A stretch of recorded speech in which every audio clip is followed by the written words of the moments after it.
That would be good because the mouse is like, I'm used to having separate mouse. Or I might be mine. I don't want to look foolish and try to touch it. Never again. Nice sweater.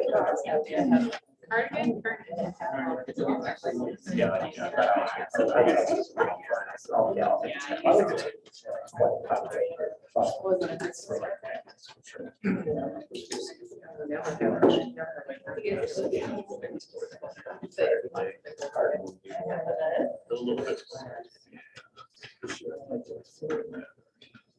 I like that sweater. Because when you live with somebody, you hear what they want. It's from Tiffany's store. But I know, I tried it on.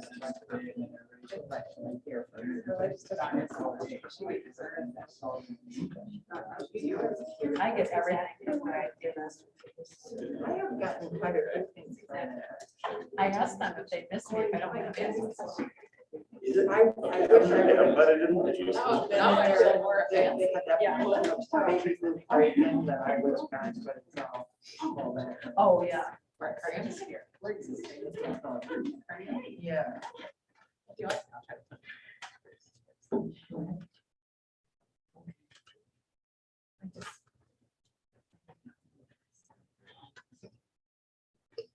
Here's Gordon Brown.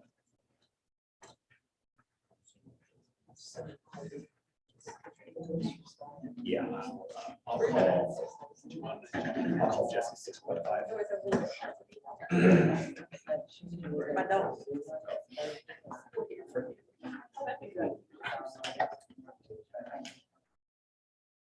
The one that I didn't know is like Microsoft Word. When I started to, like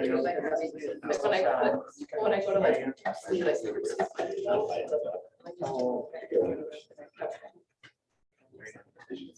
so like I say sorry. No. Well, actually, yeah. So, you know, She can.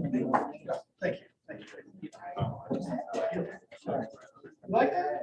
I mean, it's not a big deal, so I just do it the same way that I And you don't want to. You know, shut.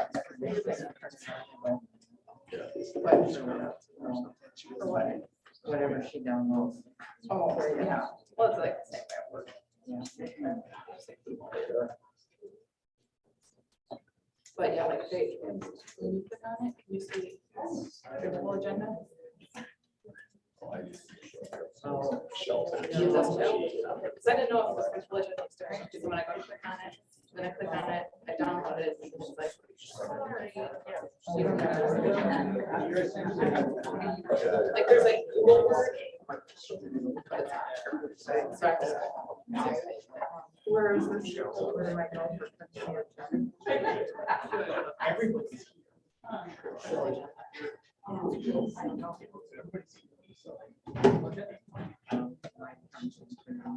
Yeah, and it does that.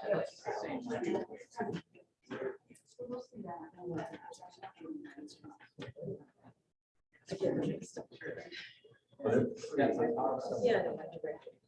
Oh, did you?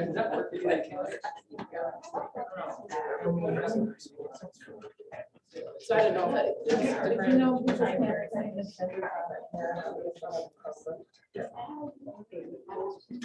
or they don't have access to it. I don't know, mine does this, and then if I open it on. Yeah.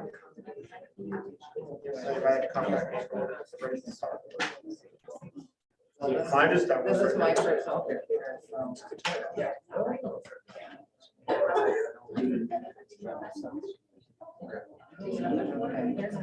But what I have done, Catherine. Catherine, I just.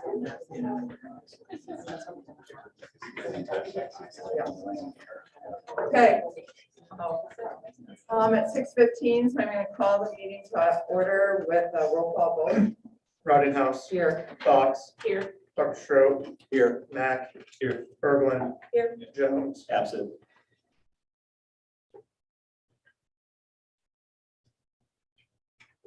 Oh, can you just read the? Sure. Our mission, regardless of who you are or what your story is, you can learn and be loved here. Our vision, creating compassionate, competent problem solvers.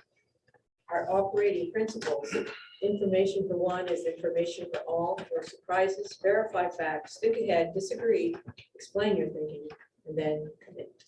Thank you.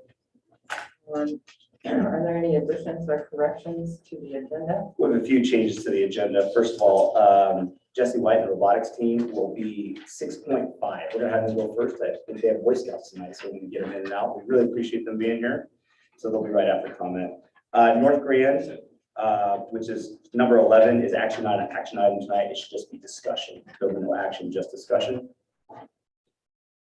And then on item 18, we got different legal guidance this weekend, and things consistently change with the OSHA mandate. So I have a new recommendation of the superintendent. The new recommendation of the superintendent on number 18 is to approve the first reading of these policies per federal OSHA mandate and pause on any action or implementation until legal action has been resolved. All of the vaccine mandate stuff is in the Supreme Court. Our legal counsel has advised us to just pause. Okay. Is there a motion to approve the agenda as amended? I'll make it. Is there a second? Second. And it's been moved and seconded. All those in favor say aye. Aye. Opposed, same sign. Welcome visitors for public comment. Is there anybody that was wishing to speak tonight? Okay, I'm not going to read this then. There's no comments by board members and superintendent. Strategic focus area one, student engagement. Was talking with Joe Taylor, principal at middle school, and we're really excited. There's some really improved math test scores that we're seeing growth from our fall set already, especially in some areas of math. So that's really exciting. You'll see some data tonight. We don't have that data. That's very fresh data here just recently, but we'll show some of the other data. So we're excited about that. And the other campuses are finishing up their math testing as well. Work experience, we currently have 5 different work experience pilots up and running in our community from high school. So we're excited about that. We have 5 different people out doing work experience with different businesses, and that's been awesome. And again, that's our foothold into expand even more of these opportunities in the future. Again, our goal, our 5-year strategic plan was to have 100 kids at some point out in a year out in a work experience. Strategic focus area 2, equity. This seems like a small thing, but it's a big thing. It's taken us several years to get this. We had round door handles at Washington and Lincoln, which is an issue for accessibility for people that may be handicapped. And we had put some money towards that to get that fixed, and we're now getting those replaced. So that's been a big thing. Really want to thank Director Scott Dyke for really championing that. It took some time, but we're getting there. And then we also have an update. We're working with a consultation group out of Pittsburgh, and they're working with us on more training for our staff and the board on low socioeconomic status. So we have students that come from disadvantaged, low socioeconomic status, which is generally known as students in poverty situations. We know that's an area that we need to continue to grow and get better at serving. So students and families from disadvantaged backgrounds, what can we do? Because the data shows that they often are underachieving. So what can we do to assist that? So working on some more training with our staff and the board around that. Strategic focus area 3 in leadership. Excited tonight about our student board members. We're going to see 2 new student board members tonight. Makes me really pleased. And I think that's one of our biggest examples of our family and our mission and vision and leadership.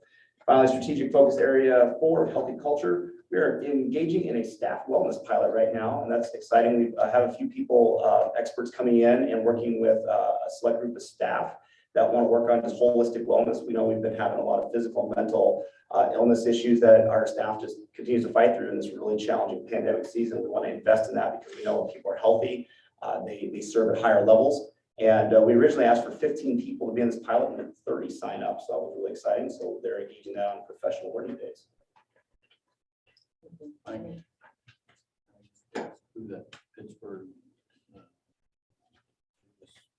They're called Innovative Business Partner Solutions, and we connected with them several years ago, and many of them have extended backgrounds, advanced degrees, we're working with Harvey Smith, is the man from Pittsburgh. He actually has a background in school leadership as well, and we're able to connect to them nationally, and they've actually done some work with us in the past too, and Pat's even engaged with them as well. So a little bit of a pilot, trying to see if they're the best fit for us, but we've had conversations. Name was again Innovative Business. Innovative Business Partner Solutions. And Harvey Smith. Is this something that was, has been ongoing before November of last year? Yes. Well, they worked with students last year a little bit Mhm. Okay, and some adult, that's when I was working with them.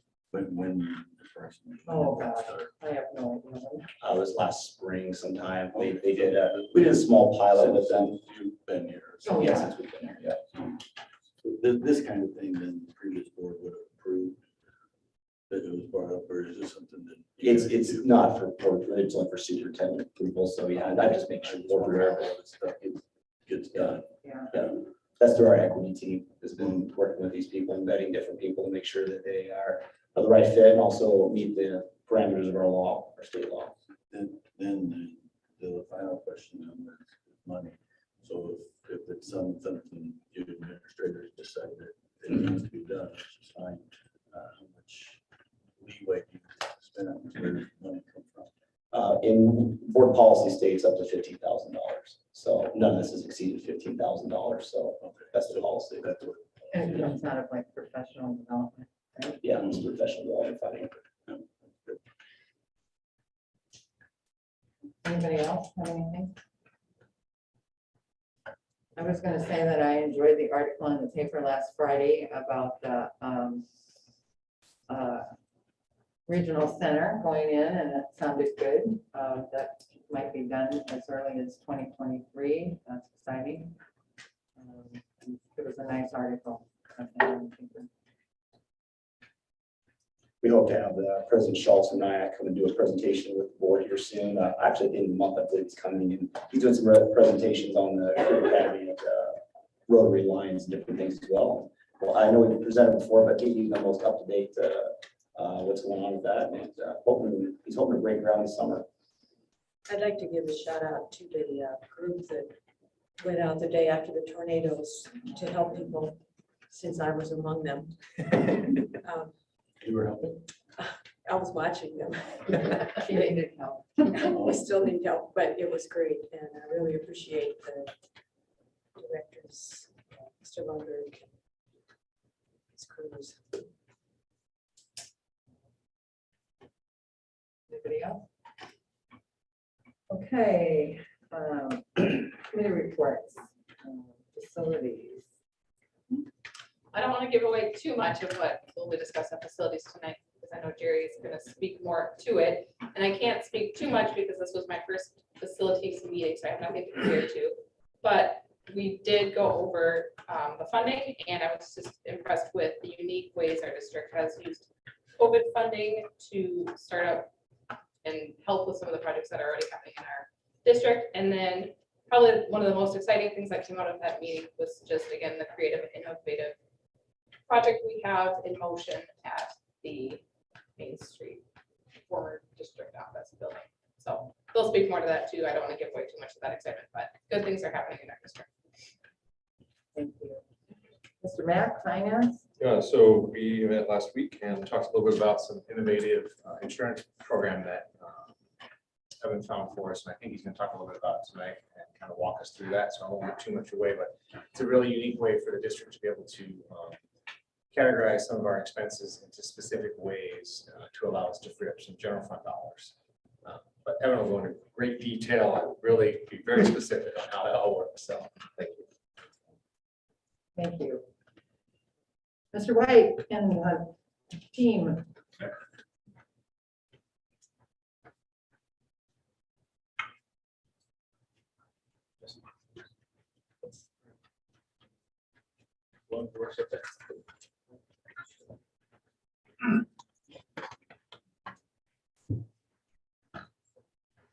Okay, Mr. White, I'm an industrial tech teacher at the high school and a robotics coach now. So kind kind of took this on. Mr. Jurens shot me an email back in September with information about joining the first robotics competition teams.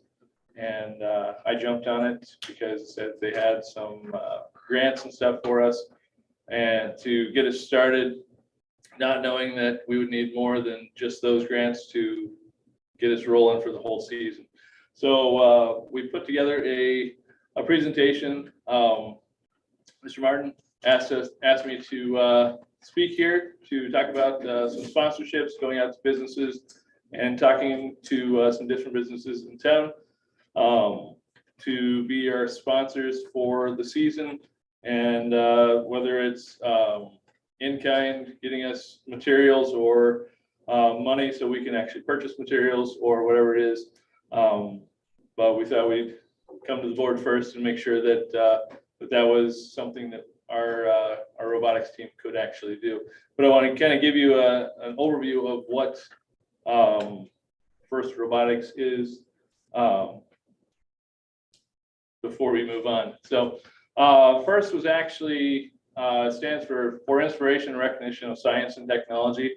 Was founded in 1989 by Dean Kamen, who is actually happened to be the inventor of the Segway. If you've ever ridden one or seen one, it's a nonprofit or not-for-profit public charity. They've had this FIRST for over 30 years, and it's impacted millions of students around the world. It's not just a national thing, but it is a worldwide thing. This year we have over 3,000 FIRST robotics teams, or they have over 3,000 FIRST robotics teams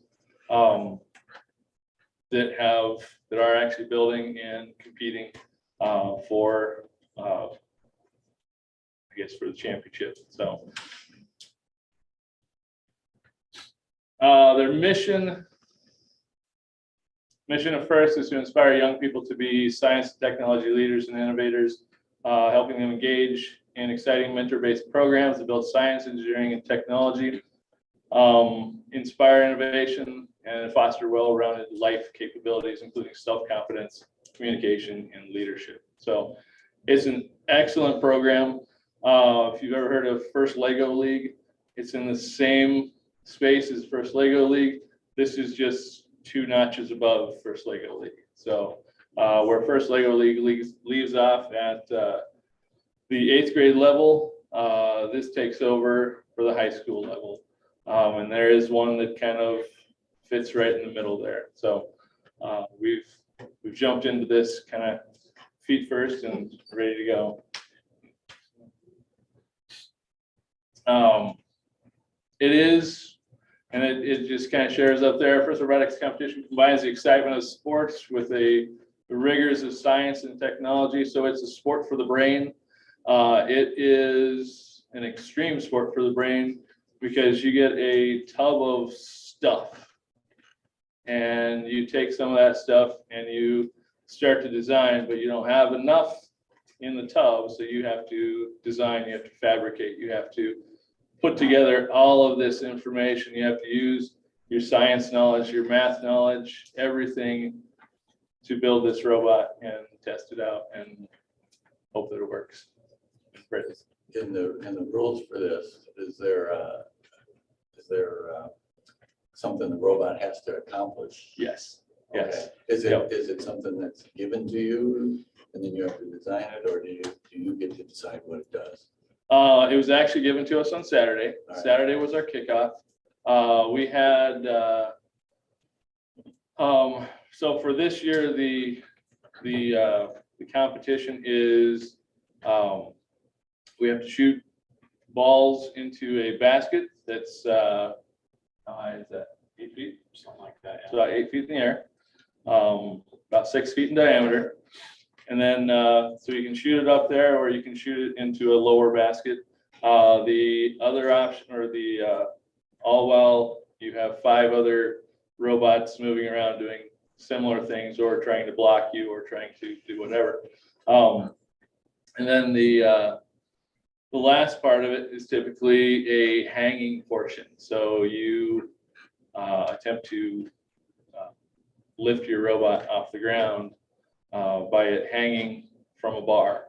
And this year they added a new, kind of a new layer of it. So you can either just hang or you can traverse to another bar that's up higher and get more points. So it's going to be tricky. So we had our first meeting today for the actual build season. So you hit that. So do you have your bucket already? I mean, I ran down to Cedar Falls on Saturday after we had our kickoff, picked up our 2 tubs.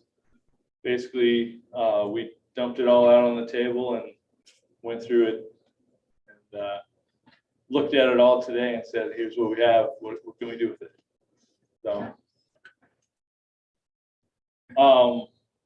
So in March, I'm going to skip this video, but our season is called Rapid React, and that's for all of the first levels. In March, we'll go down to UNI and compete. It's a 3-day competition, Thursday, Friday, Saturday. And basically, we compete on Thursday. It's a full day of practicing against other teams. Friday is a full day of actual competition. And then Saturday, we find out, or we compete in the morning, make some alliances, figure out, did we do well enough to move on to the finals? And if we get to the finals, we, in the afternoon, we get to compete some more.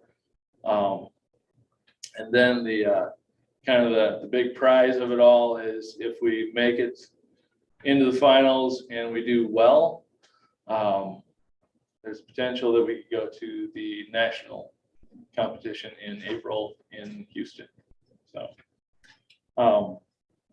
the other fun surprise was when I was going through the all the training stuff for this. We had a full day of training in late October. We were told that in Iowa, one of the teams that gets to go as a rookie team, us being a rookie team. All right, that's pretty good. And then they said, well, you 5 sitting in this room are the rookie teams. So we have a 1 in 5 shot of actually going. So.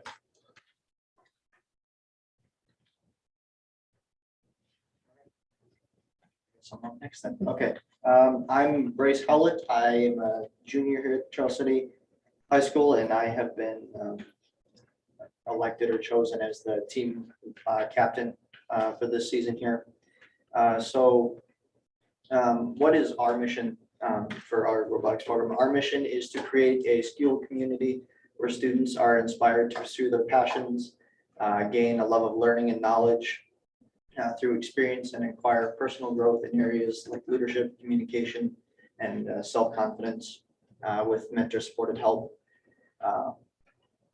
and group achievement in the fields of science and technology. So we just get to explore what we want to explore, working with technology, how to develop it, program it, build things like this, even though this is just our practice.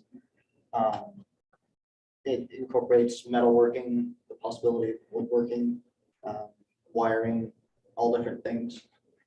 Coding. Yeah, coding, and then the chance to have outreach and work on leading and going out and talking to people that beyond that.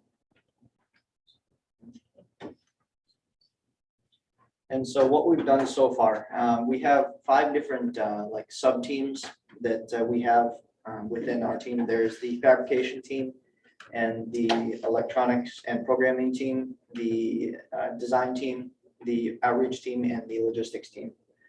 So the fabrication and the electronic and programming teams, so far, they have been working on a robot base, our practice one here, learning how to build and do a little bit of programming on that so that we know how to when the season is finally started now. And then they've wired the electronics and stuff. And for outreach, we have started a list of potential sponsors that we can talk to for money to help us get the materials and things that we need, and for mentors to help teach us, and money to get to go to competitions when we get there. Then we've also created a slideshow, which is what we're looking at now, to show to these businesses that we head out to. And we've broken up a short list to split between us on the outreach team to who we're going to talk to. The design team has been introduced to Onshape for designing to help start on the robot. And the logistics team, they have had a meeting to make a plan to get ready for this season. But other than that, we haven't gotten too much into that. And then our coach has learned from other teams of what exactly we need to do during our season, how we can continue. How many students are involved in this? 14. We have 14. Are any of them girls? Yeah, there's three girls on our team. So yeah, it can be whoever, it's open to whoever wants to join. It's like fun. I think it will be. Does that work right now? Not really. It was a work in progress, Okay, we have the programming to do. Oh, okay. but now that the season started, we have to build a new base. I was a rector set generation. So, yeah. Okay, great. Yeah. We have had something like this previously, haven't we? And then it kind of died out, or? I think it's probably 7 or 8 years ago. Yeah. There was a First Tech Challenge, Okay. and so it was that one that was set right in the middle. In the Yep. middle one, okay. Well, I just remembered I'm practicing out. Oh, yeah.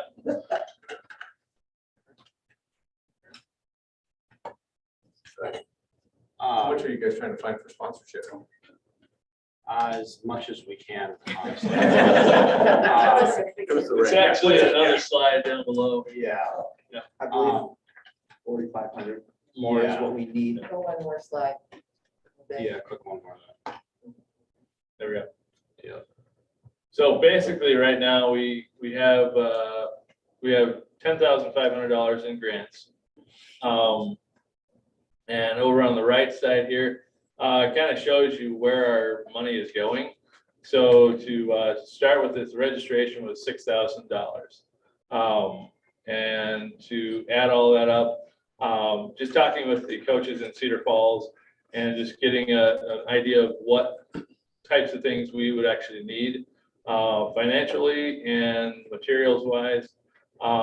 He said, shoot for about 15,000. That'll get you basically started. Being Cedar Falls, we asked, what's your budget, and it was about 4 times that much. So they also have 40 students, and they go to more competitions than just the one. So each competition is about $3,000. So there's a lot to it, and it is kind of pricey, but I think it's well worth it. So. Attached to the agenda is how to become a sponsor. What you get for being a sponsor. So when you say you compete, you have to compete against all like schools that are different sizes than. Yes. usually. Yep. So that makes it. So we'll compete. The last number I heard, there were 39 teams that were coming to UNI, and these are all teams from all over the country. I think they said that there were 30 teams within the Midwest, and looking at the group from last year, I'm not sure where they're all at this year, but from last year, there were teams from New York and California and a couple from Texas that came up. So it's all over the country, and they said in previous years they've had a couple from somewhere else around the world come to ours. So. Will the other two of you introduce yourself? Sure. I'm Abe Rishek. I'm a 10th grader here. I'm actually homeschooled, so we open enroll here. I do band and some other classes. I am the safety captain for this team, which is a required position. So I'm just making sure we're wearing safety glasses when we're cutting stuff, or we're applying all the rules. Like we have some things that we're crawling under in some cases during the tournament. So making sure we're wearing hard hats, stuff like that. Making sure we're not getting too close to the robots and any moving parts. I'm Quincy Praska. I'm also a junior here. A sub-team captain for fabrication. Pretty much making sure everybody at fabrication is doing what they're doing when team captain's not around.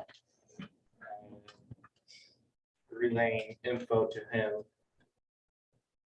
That's pretty much it. How many sub-teams are there? There's 5. So we're glad to get this started here. Does it kind of give you a niche? Yeah. To do things? Yeah. Great, that's what we want. Just for it to get started. Something that might be work later on in life. Yeah, Some area of this Possibly. kind of thing. It's Science or Some technology. program. Possibly. it opens up new paths and ideas. This is an action. It is. I need a motion to. Approve their sponsorships going after. I'll make a motion. Is there a second? A second. It's been moved and seconded. All those in favor say aye. Aye. Aye. Opposed, same sign. Good luck and go to Houston. Thank you. Thank you very much. Thank you for Thank you, coming, guys. Thanks, Matt. Have a good night. Yeah, that's more than I. For sure. Mr. Taylor, I think you're up next with our mission and vision presentation.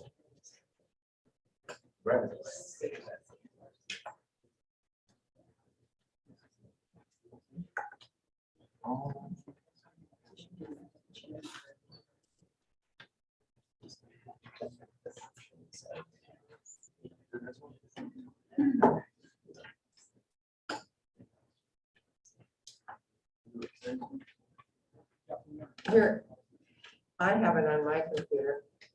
We have a.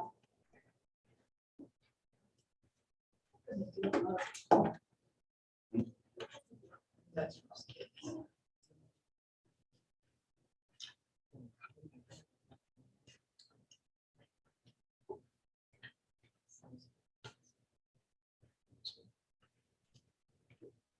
Joe, you want to borrow my computer? It's fine. Oh, okay.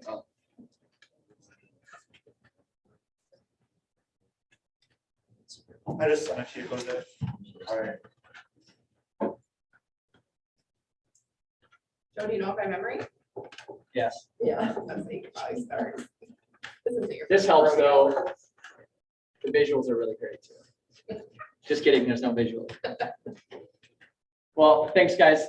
Thank you for having me here again to speak on this. I feel really, really passionate about this, and I had a really great opportunity to speak out in the public about this a couple of weeks ago, and it was really great. It was well attended. There were lots of business people there, and it was just a great way for us to tell our story to the public.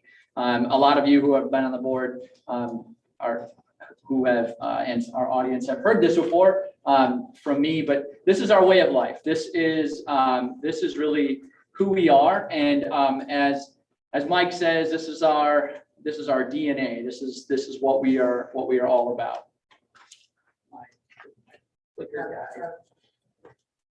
Oh, thank you. Well, look at that. All right, so by the end of this, you should be able to identify key components of the Comet way of life. And you should be able to connect our experiences and some of the experiences. If you were to come visit our school or you are in our campuses, then you could connect your experiences of what you're seeing and feeling to our mission, vision, values, and commitments. And our mission, this is why we exist. This is the reason why we're here.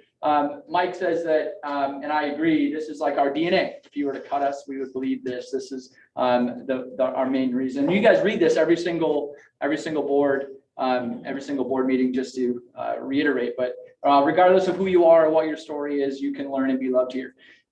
You know that this is starting to become who we are because our kids are starting to repeat it back to us, especially in the most unopportune moments, like when they get in trouble for something. They're like, well, hey, I thought everybody could be loved here. Well, not when you're doing that, or along those lines. But it's really great because our kids, our teachers all understand this, and we actually hire based on this. And we have a lot of conversations and we give feedback based on this. And now our kids are starting to feel it and they're starting to experience it. So it's not just a sign on the wall. It's really truly like who we are and what we do. What makes every business that you go into has a mission. And oftentimes you can read it on the wall, but you know that really great organizations, you can feel it, you can see it in action. It actually lives in their organization. What separates one chicken restaurant from another is how they treat people and the feeling that you get when you're there and the product that's being produced. So what we're trying to do is we're trying to create a feeling, and we're trying to put out really great product, our students at the end, and increase our knowledge and abilities for great things like the robotic league. So that all comes into play here. So our mission is really the umbrella why we exist. The next thing, our vision. This is a clear picture of our future. This is where we are going. So I like to think of this like cruising down the interstate, and a lot of times there's guardrails that are there. Our vision helps us understand when we start to get on the rumble strip a little bit, we're making decisions that are slightly off of our vision, and then we can be corrected. Without a vision, without a clear picture of the future about where we're going, sometimes we just chase after shiny things that are sexy or fun, and it's not nearly as aligned and as we're not as efficient that way because our efforts get spread across the board so wide. Our vision helps narrow us. So when we're making decisions and going and visiting schools and checking out new product or buying a new curriculum, we really use this vision as a lens to make decisions. And our vision is creating compassionate, competent problem solvers. And if a curriculum wasn't producing that or didn't give us the opportunity to do that, we would choose a different one. And all of these things are coming to life in our classroom. And now this is a little more new than our mission. So our teachers are finding innovative new ways to create opportunities for students to be problem solvers, taking ownership for their learning, really being self-starters, and the compassionate part. This is probably, I enjoy seeing this the most. Here's an example. We had a young lady on the basketball court last week who was going for the ball, and she completely trucked another girl. Like our girl just laid her down, and our girl stopped, turned around, and said, "Oh my gosh, I'm so sorry," and like picked her up right in the middle of play. And I was like, you know what? I'd like to think I had something to do with that, or our school did, about building that bit of character into that student and providing opportunities and feedback. Now, of course, I captured that culture right there in that moment, not in the moment, but after the game. And I said, you know what? I noticed, I saw that you had a really great game, and you picked that girl up when you knocked her down. That really says a lot about who you are. Thank you. So we try to really give feedback about this every single day when we're in the classrooms giving walkthroughs to our teachers. As a matter of fact, our walkthrough forms and the teachers who are here, when they get feedback from us, it's in one of these categories. How are they exemplifying creating compassionate people, or are they being problem solvers in the classroom? Right. Our values, these are our expected behaviors or who we're striving to become. And we go through an extensive hiring process, and anybody who's a newer-ish hire, Dana can talk about this because she went through it. It's a long, arduous process because we are really trying to pick people who are matching our values. If we get to a point in our organization where somebody's not, then we help them find a different place to be, because sometimes it's just not a great fit. So our values are, the next slide, please. We do what's best for all kids. And when I'm speaking about this, I like to think about it like, what's the opposite of that? Like, if we didn't do what's best for all kids, we would be doing what's best for ourselves. And that's not a great place to be. It's not a place that I want to be anyway. And then we're family. Well, if we're not family, then we're individuals. And then the next one is we're committed leaders. And committed leaders, man, I think that we all have opportunities to be committed leaders, and we're passionate. When we are passionate for our job, who notices? Everybody. When you're not passionate and you come in and you're just here, who notices? Everybody. So these are our values of who we are striving to be. And we all have bad days, but we try to be passionate in everything that we do, because we're not, people notice, and then we lose out on opportunities. We want to be our best versions of ourselves. And we are invitational. Actually, I was having a conversation with Dana about some ideas that were coming across, and she brought it back up. She said, well, no, that does not meet our value of being invitational. And I'm like, you're right. So we're not doing that. And we just use these as our constant reminders of when we're in these decisions about what's right or wrong, because if it doesn't fit our values, we shouldn't be doing it. And then our commitments, these are how we operate every single day. I think of this like our playbook. If we were a team, we would have the coach, the scheme, what offense you're running, and then these are the plays. This is the day-to-day operations. Next slide. We want to honor the family, and we use the word family a lot, so much so that it's beginning to be like people roll their eyes when we say like honor the family or we are family. Like people, yeah, That's true. yeah, but if you were to ask anybody who's part of our family, we treat each other like that. And then sometimes we have brothers that don't get along, and sometimes we have the crazy uncle that you're like, but for the most part, like we treat, and we try to treat everybody like family. You have some very specific actions there. Did you have a specific person in mind? Yes, Okay. I do. A couple of them, actually. My brother and I love each other very much, but we did not get along often. Keep calm and teach. Boy, we put a lot of policies and procedures in place that allow our teachers to do this. Everything from like behavior policies and procedures to just being available and being super visible. We put a lot of personnel and people in place so that our teachers could be the best versions of themselves every single day. Well, again, what's the opposite of that? Like, that's not a good place to be. Keep the main thing the main thing. We always say like that the kid who's causing a problem in class is not the main thing. That's not the most important person right now. So we remind our teachers and even myself, like, hey, what's the main thing here? Keep the main thing the main thing. We're going to assume positive intent. That is a struggle sometimes. That's a struggle sometimes, especially when people make mistakes. And we have to just remind ourselves like, hey, you know what? Everybody's doing their best. We're going to dive in and ask a lot of really great questions. And then, but in the end, like even in the beginning, if you assume positive intent and then you go from there, it's a lot, I don't know, seems like a lot happier job than if you're assuming negative intent all the time and just assuming that people are their worst. Now, let's assume that people are doing their best every single day, that the kids, that our parents are sending us their best kids, like they're not keeping the good ones at home. Like these are, so if we have that in mind every single day, well, we just have a better outlook and we're more positive and we just seem like we get more done. No surprises. We're a large organization and sometimes we have surprises, but we really do our best to not have surprises. We try to plan ahead and make decisions that are best for everybody. And then be vulnerable. Boy, this is a good one. I think it's a hard one for me.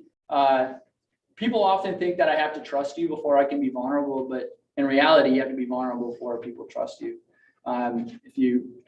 We kind of teach people like, hey, I know that everybody has struggles and we're all broken a little bit. And if we all understand that and we know that and we assume positive intent, that we can build fast relationships and we can pick each other up and help each other out. And when we teach our students that, now we have a culture that kids really want to be part of, and they look at each other not as competitors or groups of kids with differences, but actually more as a whole team. We're working towards this. This is our way of life. You guys have any questions? I actually do, but I don't think I'm ready to go through it all yet. Okay. Early in this. For sure, there are some words that are used a lot. Mm-hmm.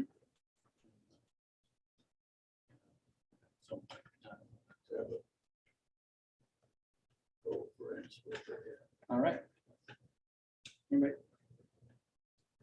It is our normative culture. It is who we are. It's what we believe. And so that's what I'm proud. It's what's built our organization to be a unique thing. And that's not fluffy, fun language. It's actually research-based, coming out of the 60s out of Kansas. It's called culture. It's called social scripts, different things like that.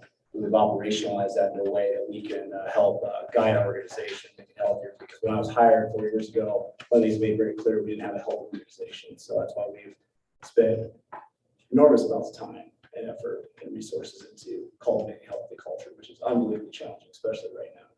So thank you. Absolutely. Thanks. Thank you. Thank you. Sullivan. Well, hello. It's really nice to see all of you. A lot of you I've seen here in this setting before, and some of you are very new faces, but very familiar. I have actually encountered a lot of you outside of this. So very happy to see you all, and thank you for having me. I was the one who, I like numbers, by the way, and I was the one who in November sent out an email about the staff shortages that we've had. So I thought it was important to follow up with where we're at, where we're going, and so that you can know and understand the trends that are happening in our district.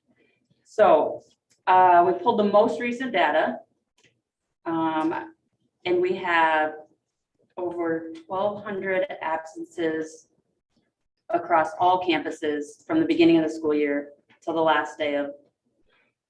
Students, staff. No, I'm sorry, only staff. I'm talking staff. Staff absences, I'm sorry. 37% of those have been uncovered.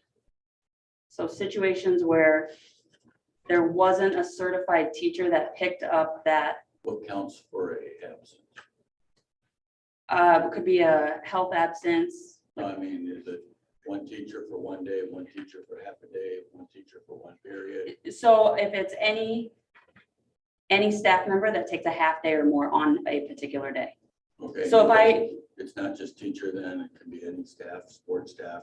But I only took into account the teacher ones for now, just the certified teachers. We've had 1,200. Yep, we have had, unfortunately, yes, but the thing is that isn't trending any differently than any other year. What's trending differently is the sub shortage. So, of course, Joe gets to come up here and talk about all the good, nice, fluffy stuff, and then leave me with this drag, but it's the truth, it's our reality. So usually in the past, we've been able to have retired teachers who are willing to come back. Obviously, for health concerns and their own personal reasons, we just don't have the bank of people that we used to. Does that make sense? Yeah. Yep. Keep asking. What? Well, there's a couple of things. Mike and I talk periodically, but one thing that I hadn't asked him is, do you have a breakdown of what they, is it sick time, personal time? We could easily do that. I guess for this purpose, I only wanted to talk about the piece that was uncovered that is causing a learning loss for our students. That would be true. So, and I thought I saw it in here, whoever put the agenda together, that they need a full-time sub or subs. Well, so here's kind of our plan moving forward. What we would like to do is for each school, and I say that differently than campus, because I would consider middle school and high school one campus, one location. So for each school, Lincoln, Washington, middle school, and high school, what would be really beneficial is to have a long-term sub hired for that building. So every day they would come in, their assignment would change depending on who's gone that day, but it would be one more certified teacher that we could depend on. Christina, maybe explain how it currently works. with Yep, this. okay. Yeah, it's that. Okay. So how it currently works looks different at the different campuses. If you are at one of the elementaries, think of the structure with students there. There's one teacher for a class of 18 to 22, 25. There's one teacher. So if that teacher is gone and it's uncovered, it is going to look like a Title I reading teacher is going to step into that classroom. The principal may have to step into that classroom, or one of the coaches, the TLC coaches, would step into that classroom and take over as the sub. Or even take it a step outside of, so what happens, like if somebody signs up to be a substitute, what does that process look like for them? Does that make sense? So like, for instance, I've been a substitute where, so I think what maybe some people might not know, or knowing our public, is they would receive a phone call from a district and then they can choose to take that Sure. assignment. Yep. And so, and we actually have, it's a very nice process. It does get away from the personal aspect, which is hard. Yeah. But we have a nice process where we have this, we have an app. It's called Frontline, and I would go in and I would submit an absence and say, I'm going to be gone on Tuesday for a doctor's appointment for my son, and so I'm going to take a half sick day. Then whoever else is signed up and has already been vetted by the Charles City School District as a certified substitute who's highly qualified can go online. They can pick up that job if they'd like. We're not required to pick it up. No, not required. In this situation, what we would be asking is that person would know that they are being flexed to any classroom needed. So they would know that morning, like from 8 to 4, I'm going to this building, Correct. which classroom I'm gonna be in. That's up to them. Yes, that would be undecided Because right now, or unknown to them. right, but at least they know, like, I. But they know they that would be there. building. Yep, Because my understanding is across the state, because of COVID and other instances, that whole group of subs is just like shrunk. correct. Yes, the pool of applicants is very small. Yes. Okay, continue. You're doing great. No, I don't think it's any different than in healthcare. Hospitals have used nurses as floats. Mhm. Right.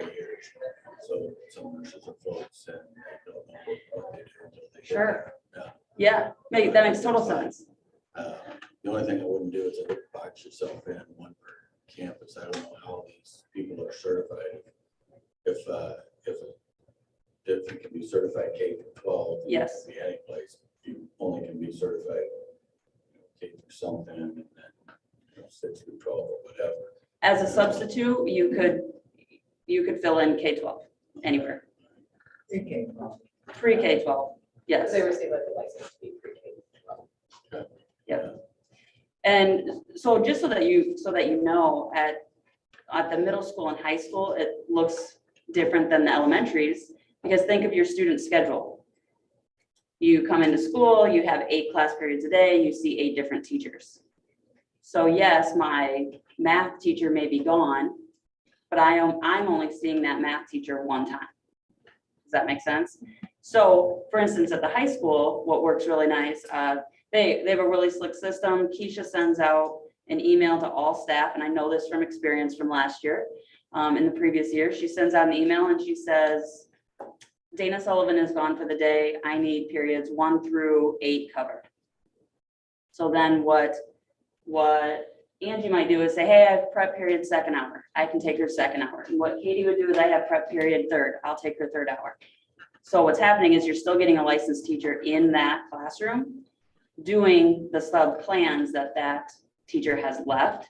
So those students really are having a minimal effect of the teacher being gone. In those cases, they get a whole whopping $15 to cover their prep period and go into that classroom. But it's great because we have a licensed teacher, a highly qualified teacher, someone that we trust, just like we would love a sub to do the exact same thing. And that's very helpful. The middle school, we are kind of stuck in between. We have 8 period classes, but they also have certain grade levels. So they're not seeing necessarily that same amount of teachers. So we get creative. I've subbed a lot. I've enjoyed subbing for Megan Vanderloop every once in a while when she has her baby appointments. I love it because I get to go in and I get my math fixed for a little bit. But when these things happen, I'm taken away, Joe's taken away, Marcia, and all the principals are taken away from what they are supposed to be doing. Or, and I've been thinking about this a lot, whether I should say this or not, someone like my own child who's in title reading doesn't get to go to title reading on the day that his title reading teacher has to sub for a different classroom teacher.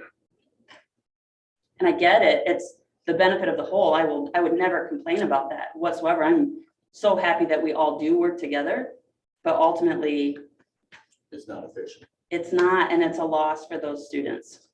How is the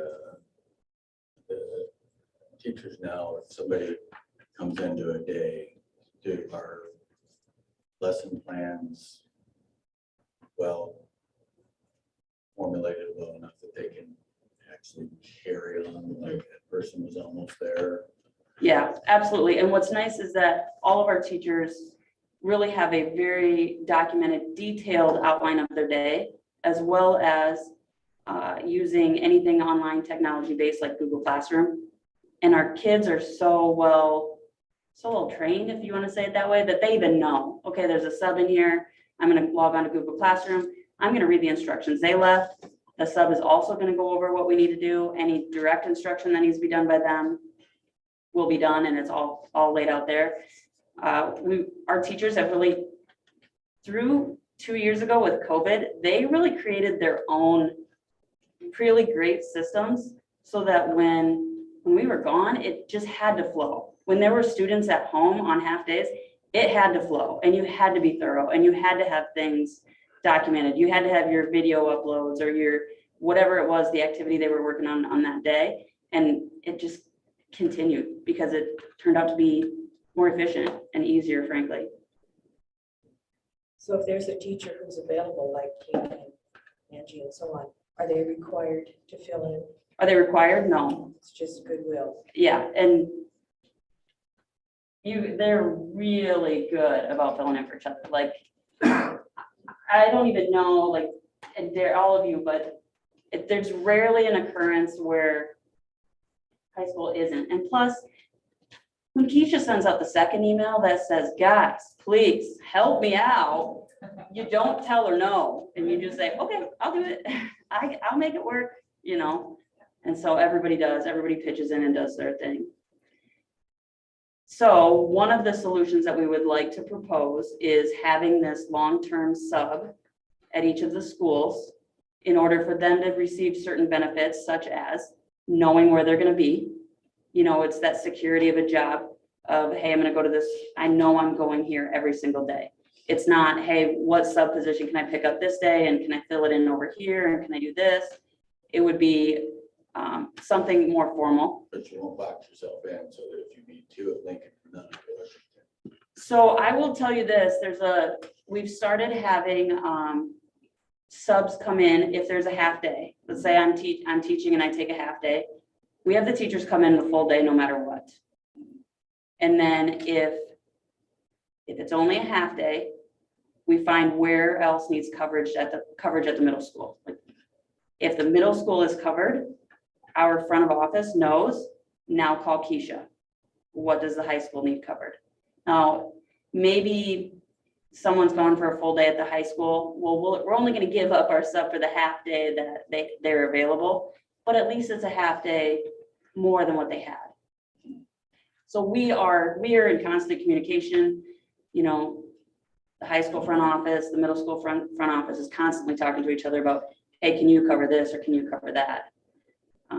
We're currently attempting to try to secure 4 long-term subs that we're going to sign out by campus for the rest of the semester to get us through. And that's been more challenging than we thought it'd be. We had several student teachers that we were reaching out to that had graduated, and some have declined, some have other gigs lined up, some just didn't want to do it. It was curious to me, you know, but we're reaching out to as many contacts we can to find people that might want to pick this up, because it would pay well, and we even have the bonus structure in, like, earn a little extra money, but I know our principals are reaching out to people right now, trying to line up people. And you're absolutely right. We have been, and just like there's a shortage of daily subs, there's actually really a shortage of trying to get this. We've had one serious potential that might be willing so far. So it's actually a full-time job on salary schedule. Wait, No, it'd just be a long-term sub, just long-term sub. No Right. benefits. So it's not on the schedule. It's not on the schedule. Yeah, So just is for the it- semester. Is it less than it would have been if they were on the summer schedule? Well, it'd be base pay. It'd be the base pay per diem, but there's no insurance benefits. Oh, I see. So Why that? What, you paid it from year to year? that's a larger question for us to add. So for us to do it for the rest of the semester, it comes out of a sub budget we already have.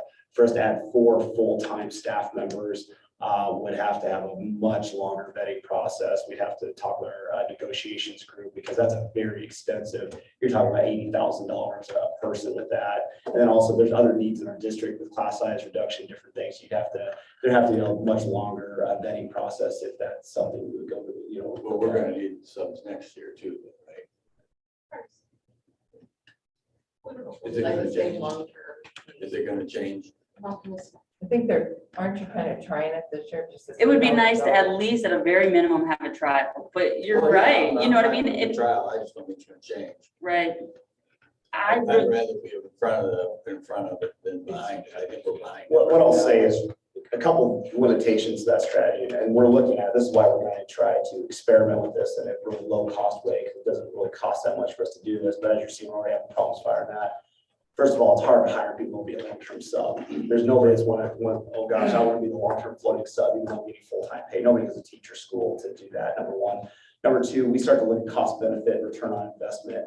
You know, okay, we hire 4 full-time subs and that's, 80,000 by the time you figure insurance, everything, 80 times 4, now you're 360,000, which is a huge chunk of our budget. And that's really just 4 subs. You have 4 teachers go out on maternity leave, they're already eaten up. So I really look at cost benefit ratio. And actually we had a sub task force and Michelle was on there. We actually put that up on our, we did a cost benefit analysis. It actually came as a really low cost. It was a high cost, low benefit piece.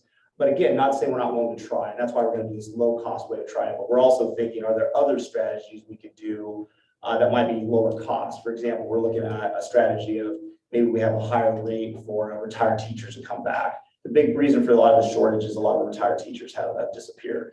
They're the ones not subbing, and that's really your sweet spot of sub rules. So the question is going to be coming back into next year. Will the retired teachers come back to sub? And we just don't know right now.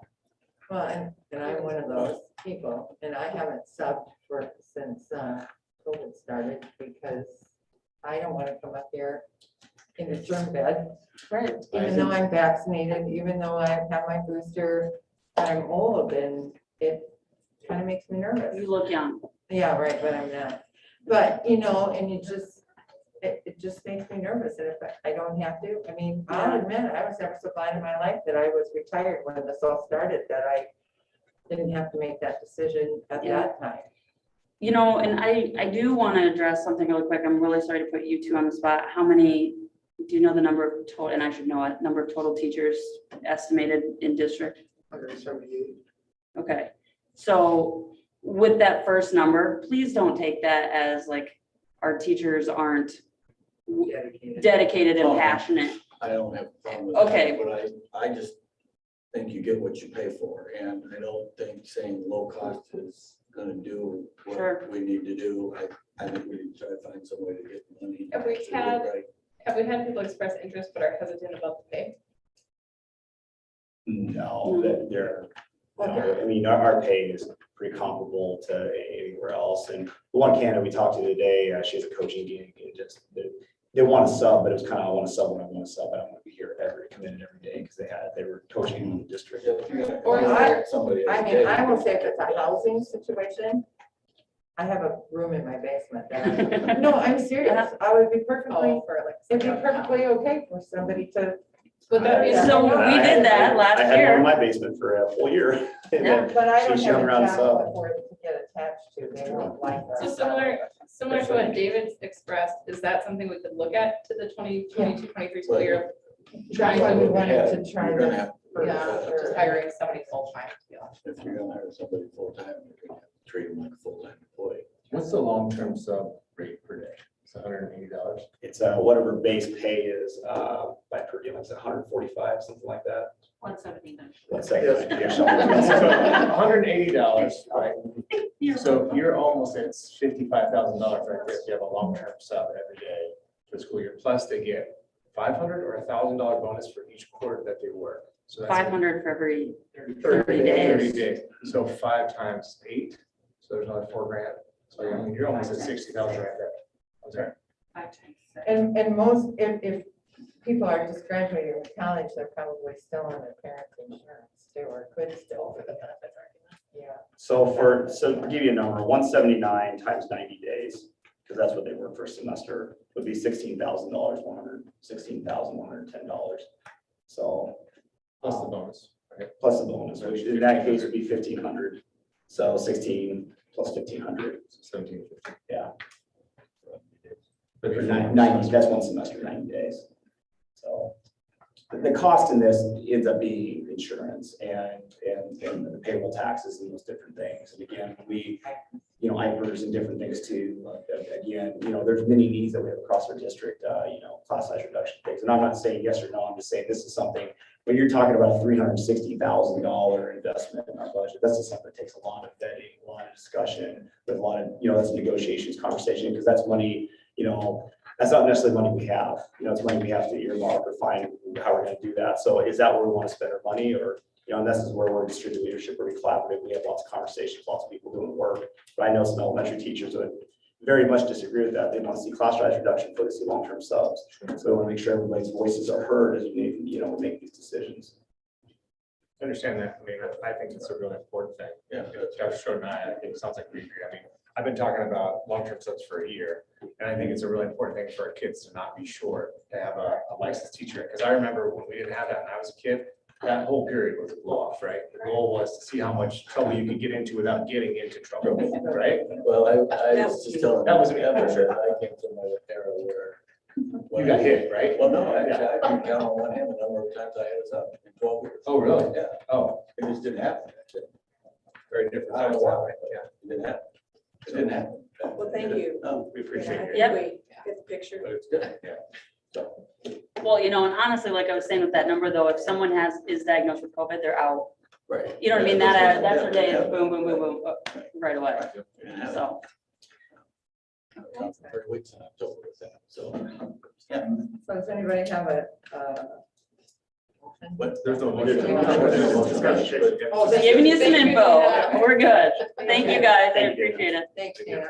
when do we talk about things like budget, reducing class sizes for like the That's preschool? another negotiation meeting tomorrow when we have, that was just the teachers this morning, so. we have a whole group there.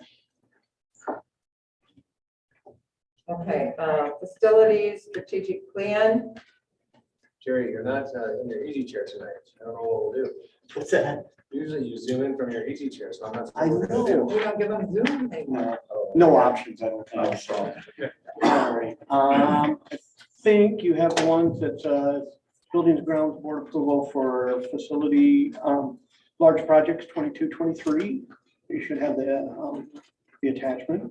So I'm going to go through it just real briefly, quickly. If anyone has any questions on any of them, we ran this through the facilities committee this last week also. So the upper part of that is the different projects that we do each year. So I have a total of $861,015 to do couple projects is what we call them, which sometimes is capital projects, however you want to word that. First one is signage throughout the districts. We put $5,000 in there. We continually have to update the signage, and we really didn't have a place for budget that, so we figured this was a good place to do it. We used to always buy a passenger bus every year. The last couple of years, we got away with that because of some other projects we needed to do and get caught up on. Now we need to get back going on buying a bus every year. We have an awesome mechanic that keeps them up and running, but we need some new buses. It's time to do it. So we put a 71 passenger bus. You see those buses are not cheap, and with the new regulations that come out a little over a year ago, they all are required now to have seat belts in them also. So that upped the price a little bit Is more. that an electric one? Not yet. I don't trust They have that 'em. quite yet. So we'll see, we I would get that question when I got home, so I. Yep. So not yet. Where they're gonna That could be recycle something that. in the future. Doing a couple of roof projects at Washington School, roof E and B, to continue that whole process throughout the district. A new Suburban for the district, some miscellaneous concrete work. And what we do there is any sidewalks that are marked by the city that need to be done, some curb work needs to be done if we need to do a new entrance. So we put that money in there so we can continually keep that up and going. Finish off the concrete work at the transportation center. We've got the concrete work that has to be done around to the back overhead doors, part of the city. Thing is, you can't have gravel, you need to have cement everywhere you have openings and stuff like that. So we'll get that finished up this summer. Central services awning. The only thing we got left of central services to do is put the 6-foot awning sloped above the doorway and the openings in the front of the building. That way it matches more like the middle school. So that was one of our things that I think Josh said a while ago, when we do that project, let's make it look nice. So that will finish off that whole project. We got to update the bathrooms by the library at Washington. We're going to start doing one of those projects each year also on bathrooms throughout the district. Probably the next one would be Lincoln bathroom that needs to be done. Sure, can I ask a quick question? When you say bathrooms, do you mean like new fixtures, flooring, walls? What do you mean? New fixtures, new stall dividers, and fix the walls, any walls, like, for example, those walls, the paint scraping off the block and stuff. We'll take that all off. We'll put on the proper primer that goes onto that slick brick so it won't scrape off again. So like a facelift is what you're saying? Correct. Yep, correct. Let's see, flooring, okay, middle school flooring. If you've seen the middle school flooring, it's been there now about, this is going on 6th year. So we need to start doing some work there. So what we're gonna try to do is on the 2nd floor in one of the small hallways, we're gonna take up the tile and we're gonna try to polish the concrete. Has anyone's been out to the fairgrounds in the enrichment center? Me and my staff did that. We polished that concrete and it looks like a marbly look. Very easy to maintain, very easy to upkeep every year. So we're going to try a section of that and let everyone look at it. And if that's what we like, we're going to continue that process throughout the middle school. Lights on the flagpoles. That's something we've wanted to do for a few years. We've sort of put it off. We are going to do that projects for Lincoln, Washington High School. And then it's not on here, but we're also putting a new flagpole up at the middle school this summer. We wanted to do it this last summer, but it was delayed and back ordered, and it finally showed up after the ground was froze. So after that, we'll get that flagpole up this summer also, and then we'll have a light on it. And they're going to do some landscaping around it. A couple of students did that project, so it's really awesome. So after we get done getting the grounds building moved up to the new building behind Transportation Center, we'll tear down that old bus barn that needs to be down because the plumbing doesn't work anymore. The roof has a ton of holes in it. The only building that's left there is that barn that's up in the corner. We need to leave that for all the events that go on there. Band practices there, some football, soccer. So that's a great storage building. So we need to make that look nice so we can finish off that project and just make that a beautiful area. So we want to get some siding and roof work done on that. Then that total projects there are $482,000. The next section there is ones that are on there every year. So we give April $200,000 to keep continually updating technology equipment throughout the district. The consortium payment is for students that we take out of district to either Mason City, Waverly, River Hills, and Waterloo. That's what that is. The Carey Lane lease is the lease for Carey Lane at the church, is an annual payment. Band, orchestra, choir, CTE. They need to update their equipment regularly, and they really didn't have a place for that. So this started a couple, 3 years ago, that it's up to Brian Jurens to discuss with that group who gets what money to update band equipment, orchestra equipment, choir things, down in the shop classes for the 3 shop teachers. So they rotate that on who spends that money on what. So that's their option on how they do that. And then we have $25,000 just to continually update flooring throughout the district. And what we do is we usually rotate to the buildings. I let them each discuss and they all work together on, hey, we want a couple of rooms done this summer in Lincoln. Next summer, let's do a couple in the high school and so forth. So we have that as an annual so the principals can decide what areas need to be done.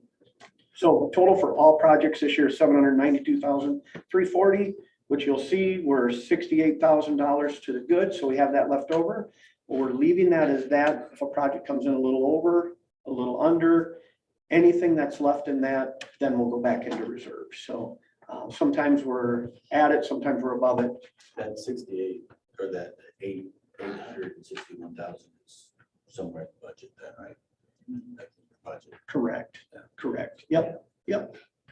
So that money was somehow knew we were going to do this type of thing. Every year, that's Pebble money, that's from our Pebble. Every year we get a certain amount, and each year it goes up roughly 2 to 3%, unless there's something that an expenditure, or we're using it for some reserves for maybe doing a bigger project, so that number could go down. But it's been around that number, a little higher, a little lower, but yeah.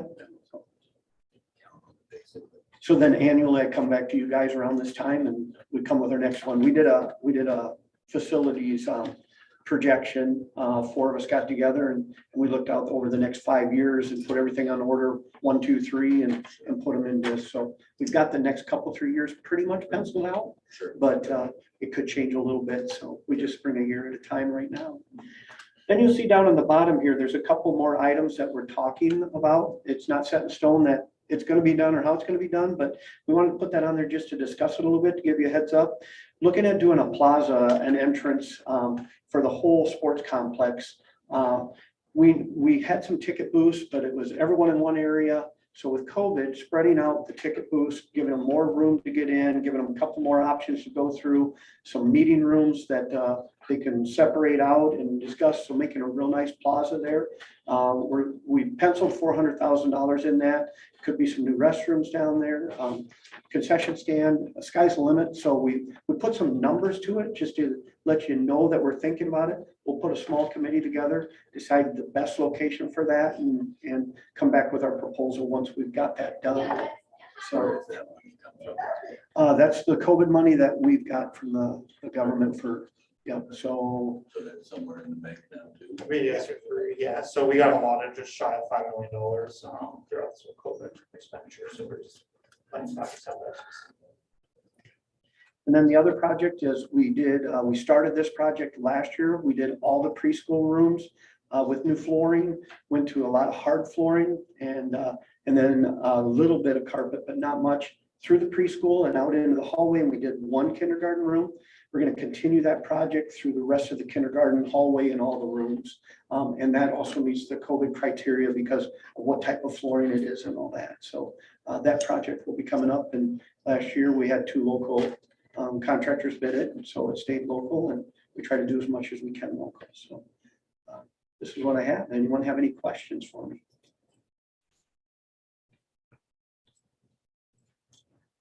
Up to you, Pat. Back to you. Is there a motion to approve? We need a motion to approve. Yeah. To approve the 5-year, which one? Yeah, that one. To approve the 5-year facilities strategic plan is presented and discussed. Is it really a 5-year facility strategic plan or? is it No, year? just one.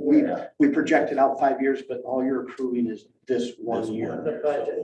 So it'll change to approve this budget. Next year's budget, 2022. But it was an added year on the 5-year strategic plan.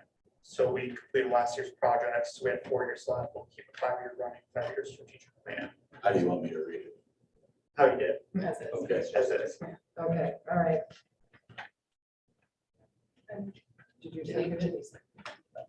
Oh, Denise seconded that. Take it. Okay, it's been moved and seconded to approve the 5-year facility strategic plan as presented and discussed. All those in favor say aye. Aye. Opposed? Thank you. Next, you are up for the weight room. Yeah, I think I'm standing here for a little bit. Yeah, you are. Okay. It's your corner. This one, I'm sort of speaking on behalf of Tom Harskamp. This is sort of his project, but I'm involved with it because of the HVAC and all that. But I'm just going to give you a little bit of update on where we're at with it and the reason we need a little bit more flooring. The flooring's coming in at just over $14,000 is what we want to ask for approval for tonight. And it's just to continue that, to finish that off. So the reason we need the additional flooring is original plan was we're going to do it down at the Armory. After meeting with the Armory, they had a lot of openings that they really didn't want equipment in front of. So Tom had already ordered most of the equipment and the flooring for that size of a location. After that, we decided to move it up to what was the wrestling room at the high school. Because the wrestling coaches really like the wrestling room down at the North Canton building. So they're doing all their wrestling practices there. It's a lot bigger square room. So when we moved it up to that location, Now we can finish off the floor in between all the equipment. What we were only gonna have for flooring before is just underneath the equipment. Now we can have it in the middle also, and we can do a lot of speed and agility stuff on that floor in the middle. It comes in 2x2 squares. The squares are black with a orange and gray speckle in it, and it looks awesome. And the update on that, and I think everyone, if you read the update that I send out every couple of weeks, we got the big air handler sitting outside, installed. We got the spiral ductwork that the picture you saw in there is installed. They've got to branch off of that. They've got to connect that through.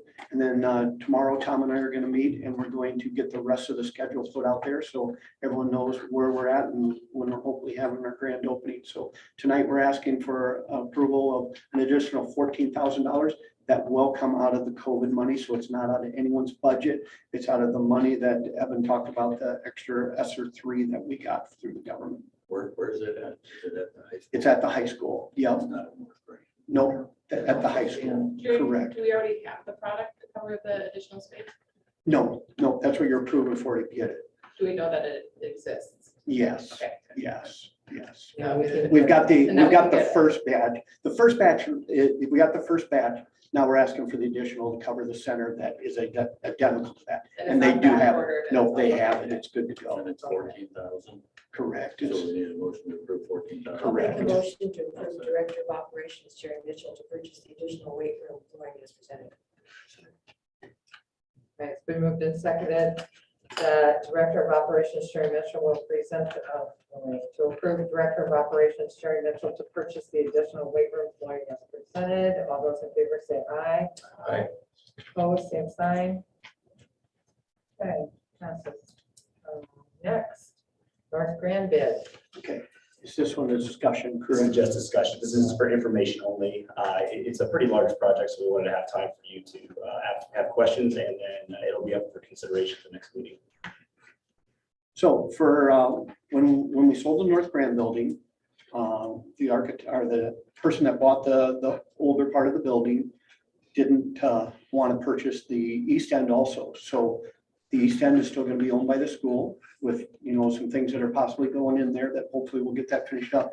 For us to do that, we have to put up a 3-hour separation wall between the two parts. And it has to be a 3-hour separation wall because they're two different entities. They're two different things. Like that's going to be actually living space, where ours is going to be a child daycare. It's going to be still some things like the gym used by the school, the wrestling room, things like that. So a 3-hour separation wall, you got to cut a 2-foot wide hole in the floor and go all the way down to the concrete footings. And you also have to cut a 2-foot wide hole in the roof and go 3 foot above the roof, so a fire can't jump over that intent. So that's what it says. It'll be a solid block wall. So that's one of the things that we have to do. Another thing we have to do is we have to bring all the utilities go into the older part of the building, the 30s edition. We have to bring in natural gas to the east end. We have to bring in electrical. We already have water there, but we need to get the meter and get that run throughout the building. We have to put air handlers, which will do HVAC, heating, cooling, and ventilation for the entire east end on the roof, and run the power to that, run the natural gas to that, and do some asbestos abatement and removal also. So the handout that you have on this one sort of does a breakdown of what all of the expenses are on this. The total for that entire project is $1,059,900. We looked at doing this project internally and just piecing out it, or to hire architect and a construction manager. We looked at it 2 different ways. The decision was made a few months ago to go ahead and get an architect and have it go out for bids and get a construction manager to do it. Doing this has delayed it just a little bit. And it's also increased the cost a little bit by getting an architect involved and getting a construction manager. But with everything else we have going on, it was also tough for me to probably run that piece project, which would be a pretty extensive time to stay there. Putting out for bids with COVID, of course, causing delays in getting projects, or getting items. I'll give you an example, an HVAC unit, an air handling unit that sits on the roof. What I'm told by everyone that bid on the project, they really couldn't give a price for that air handling unit because the company, when they put those together, will not even give them the price until the unit's completely together. You can order it, they'll build it, and then they'll tell you the price. They'll tell you a price, they'll give you a number, And they always say you better think 5% higher. So what do? You put 5% on it. So that's caused some extended cost, and also having the increased cost made over the project with the original budget. So that's some of the things that increased probably what we originally thought maybe this project would come in at. We considered not accepting bids on this and maybe rebidding it. Evan and I went to a couple of different meetings out in Wisconsin. We also went to one here at IASBO, and I went to a couple of trainings there on construction and all that. And everything they told us there, if you cancel and deny your bids, you're going to pay more in the future. It's just, that's what's happening right now. So we really want to look at doing this project. I really want you to look it over. Come back with your questions for us. Or if you have questions now, feel free to ask them now. Where does that? We didn't get a copy of that. Should have been on your attachment. if you- It's there, but where in the building is that? Okay.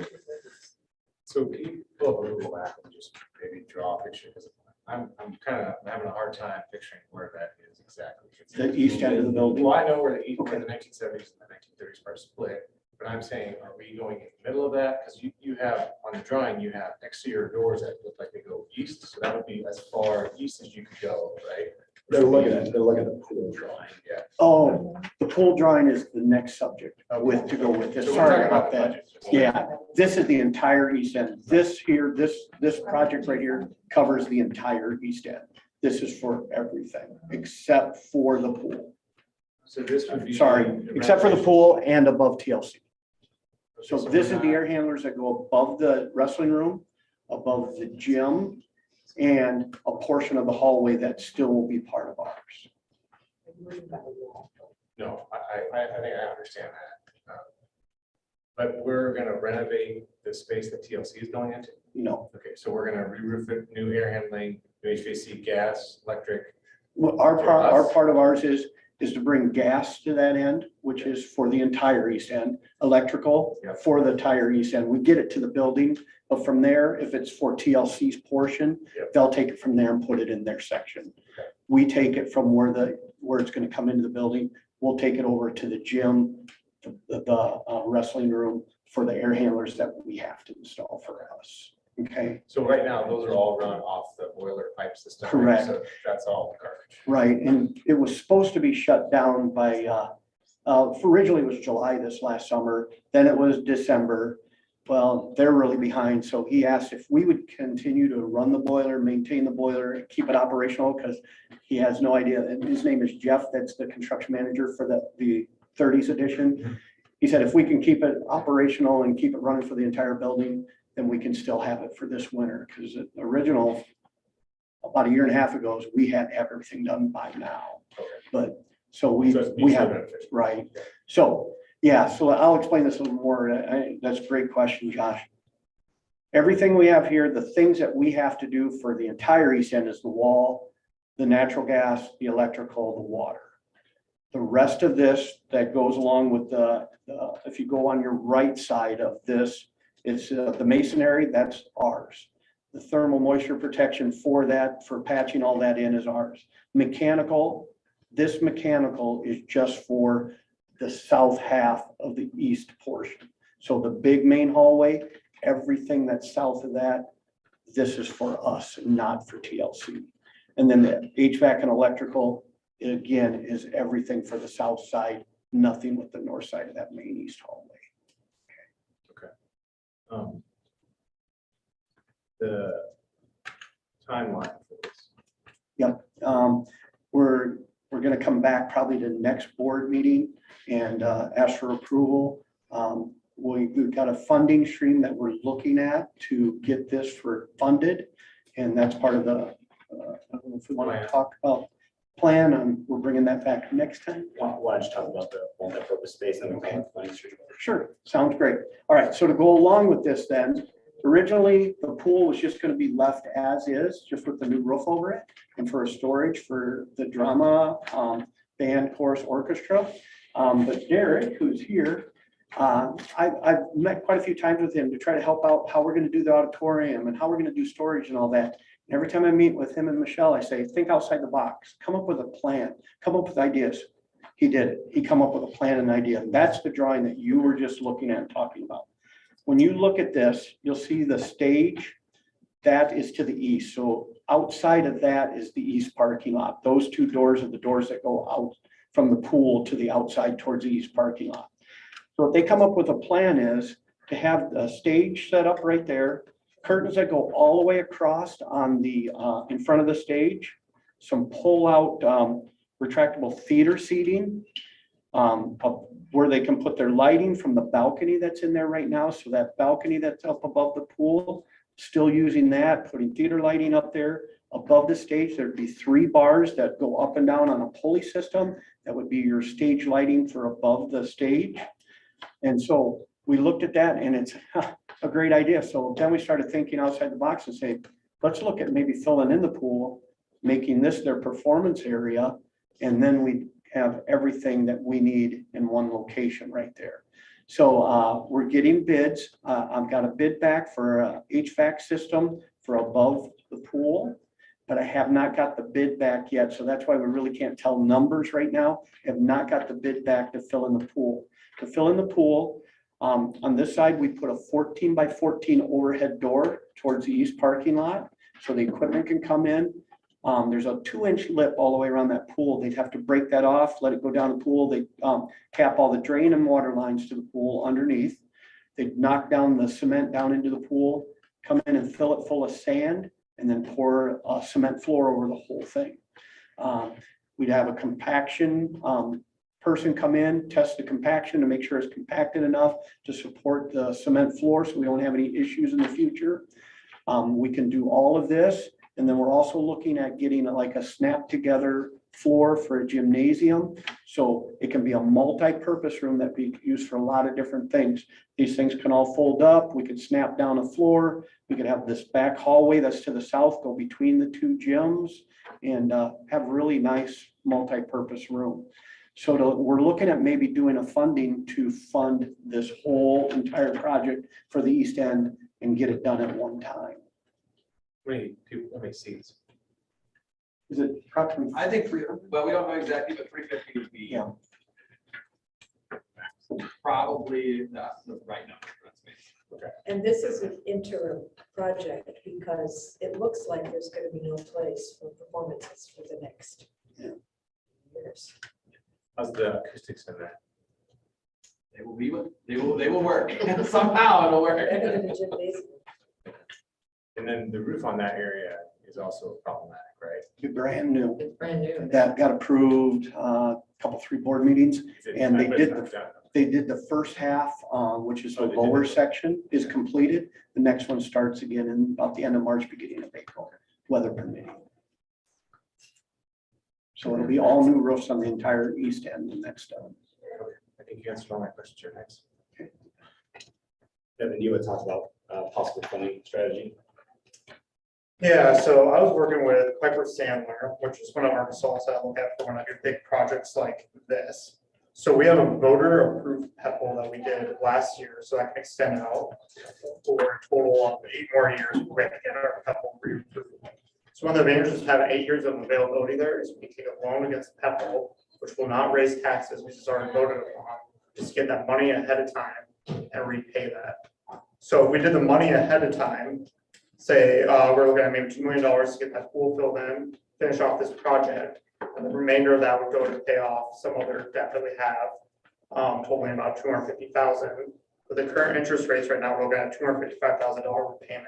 So essentially just be $5,000 unbudgeted right now to cover this whole entire project by consolidating a bunch of loans together over the next 8 years at about 0.4% interest. So we're looking at taking a loan against our people ahead of time based on the projects and the ground we made off COVID dollars to get this done immediately, just to have everything on the slate is one route we're looking at.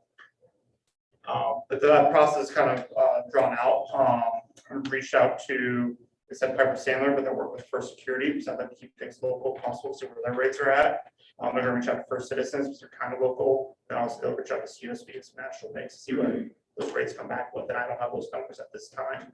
But our big goal will be to try to stay local. And we could do this project by tapping reserves but it probably exhausts our reserves, which we did that back when we did the sports complex. And we really don't want to do that again. We always like to keep a kind of a nice cushion reserves. And being that the interest rates are so low right now, the debt service on us is ridiculously low.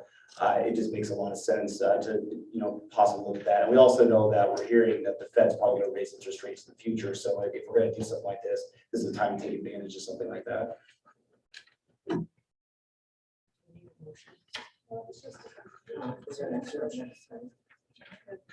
Anybody else have any more questions? Thank you, Gary. Yeah, thank you.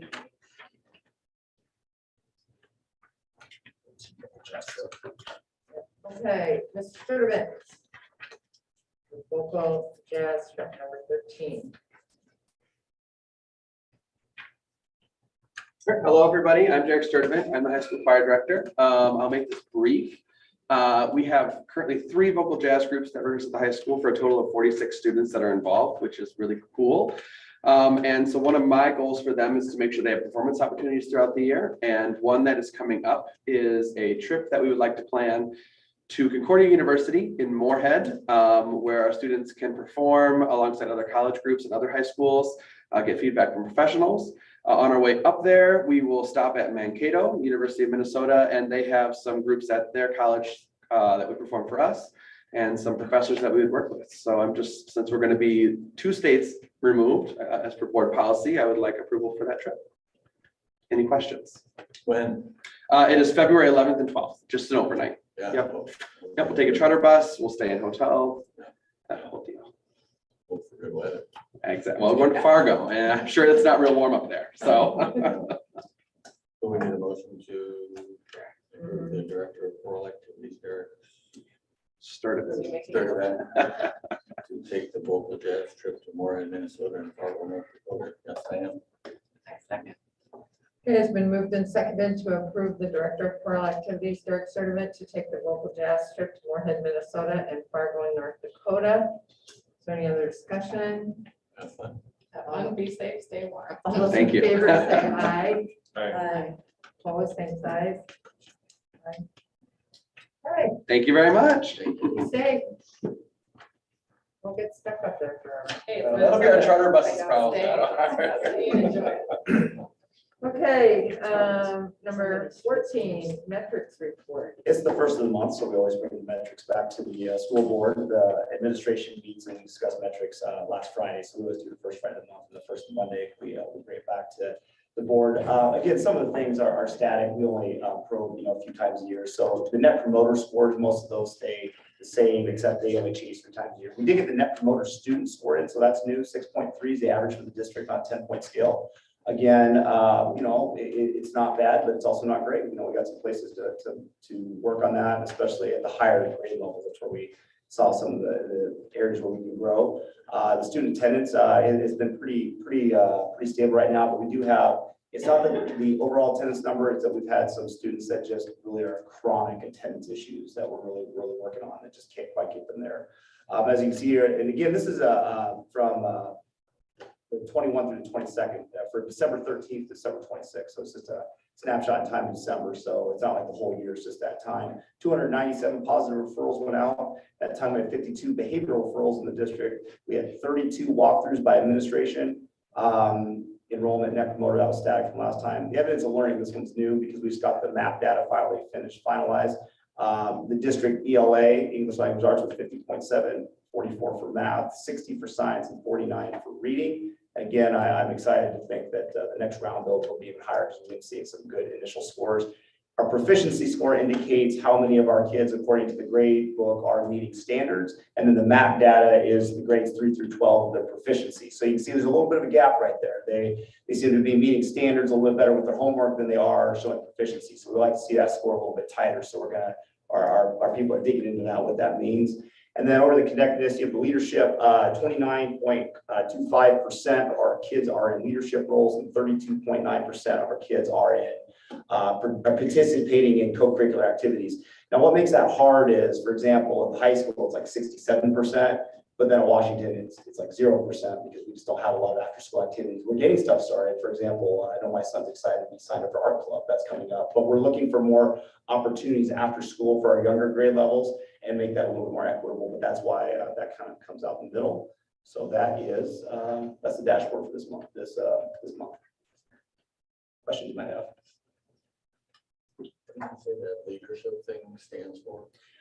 It's part of our Leader in Me piece, and it's students that we've identified are in leadership roles at the school. So that could be anything from they're on a project or a service project, like we saw trip to Floyd. It might be my son is the DJ this week at Washington, so he's the one doing all of the announcements. And so we find kids that are in leadership roles outside of their classroom. They get identified that through our leadership Leader in Me piece. So it's basically the kids that are just doing something that's kind and nice and thoughtful. Yeah, in the character education, yeah. Demonstrate the 7 habits of highly effective people. Your enrollment. All right. Your point. Me again, yeah. Well, I've been meaning to get this out to you guys in December. We got a little behind, but here it is. Zoom back up. 5-year enrollment projections, which we talked about a little bit previously, but I wanted to dig a little bit deeper into it in the presentation here tonight. So my internet is slow for whatever reason.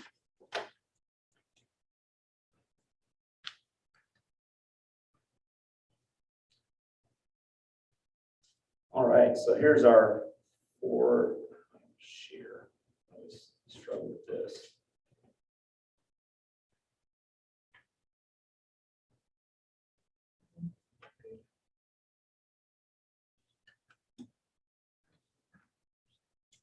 So here's some of the big ideas I want to go about tonight. Enrollment in Charles City continues to be healthy with a positive trend line and average. Our demographics show growth in our lower grade levels, which has been a positive piece. We also have continued volatility in enrollment forecasting due to housing and economic factors. What that means is there's a major housing shortage in our town, and we've been struggling with that. And that's made enrollment forecasting hard for us at times. And also economic factors, with the recession and now unemployment super low, chicken plant closes, now chicken plant's coming back open. So there's a lot of volatility in terms of sometimes predicting what that is, but we do the best we can. Our goal is stable or slightly growing. We consider a 5-student range healthy. So if we're +5 kids or -5, that's actually pretty healthy.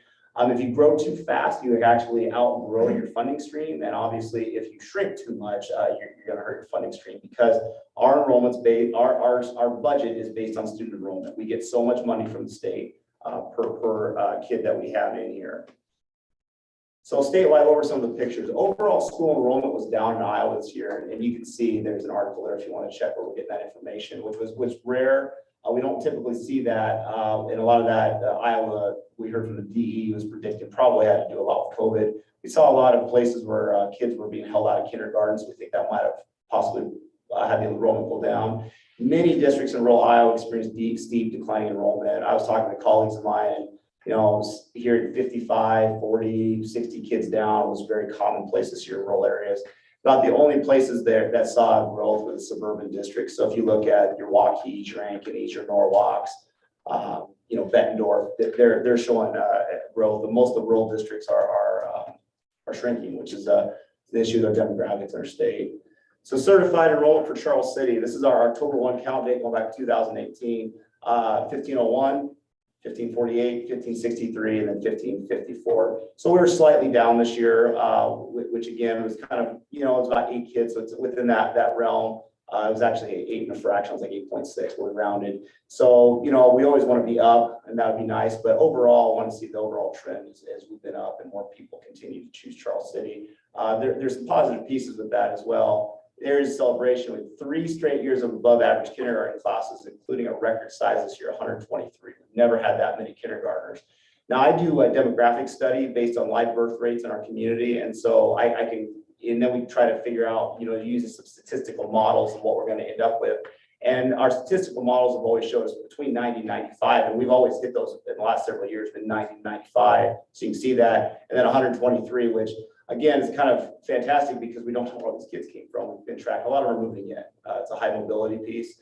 And we also thought maybe this class was above average because that whole red shirt factor did. A lot of parents hold their kindergartners out last year because of COVID. But if that was true, we would have saw a much smaller class, and our class even last year was above average. It was in that 90-95 range. So, that's been a positive piece, and we have seen a positive trend of our kindergartners going up. So continued growth of families moving in from large metropolitan areas as we continue. We track where all of our parents come from. We're seeing a lot of, kids move in from Chicago, Minneapolis, Waterloo area. So that's been a positive piece. So we continue to see some healthy growth there. Areas of growth. This is the areas of things that we can, start to improve upon or look at. We continue to have high mobility of students. We see students move in and move out. A lot of times that's connected to our poverty at times. And so that can be volatile at times. We had some students move out right before Christmas, and then right after Christmas, we intake 20 new families, 20 new kids. And so that's just something it's a little bit of an idiosyncrasy in our community. Addressing high school graduation is a growth area. We got to continue to keep tracking down our dropouts, and we do a really big job of that. We have put in a new robust dropout tracking system where we're really tracking kids down and hunting them down and have conversations, encouraging them to get back, especially letting them know with our innovative campus. We're also doing this. Sometimes if a kid drops out and says no, we also earmark it to call them the next year. So we have up to a certain age when we can do that to try to get them back and get them completed. But every time a kid drops out, it's going to be an issue of your enrollment. Housing demand is higher than capacity. We talked to our housing director. Current housing wait list is over 159. So that's a concern for us. We have more people want to move here than they have houses, and that's for multifamily homes. And we know there's a major issue for single family homes. We see how their staff, they can't find houses right now. So I know there's some housing developments, things being talked about. We're excited for Union House to get open. We're excited for Fausch to get our apartments open at North Grand Building, but we definitely need some housing.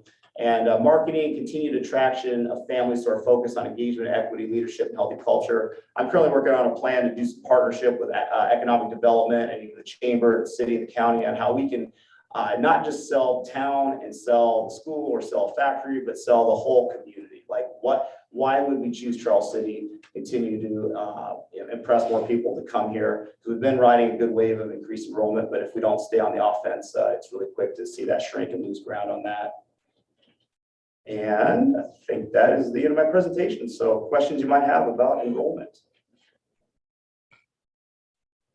How transient is our population?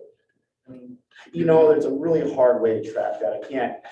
There are some formulas you can do what's called a mobility formula, but we've not really found a really great way to do that. But I can just tell you it's each month we track enrollment. We'll see kids move out. We'll see kids move in. We had a pretty large family move out in October, and then they came back in January. So it's just kind of those facts. We try to continue to talk to families and see what we can do. And a lot of times that's nothing to schools, external factors and things like that. We're very much partnering with our local businesses. I was excited. We've been doing site visits and tours for our schools, for some of our large local chemical manufacturing plants. We had some people applying for some of their high-end jobs, and we were Justin DeVore was doing tours with them. So I think Justin, I don't know, we've done 6 or 7 tours in the last 2 weeks.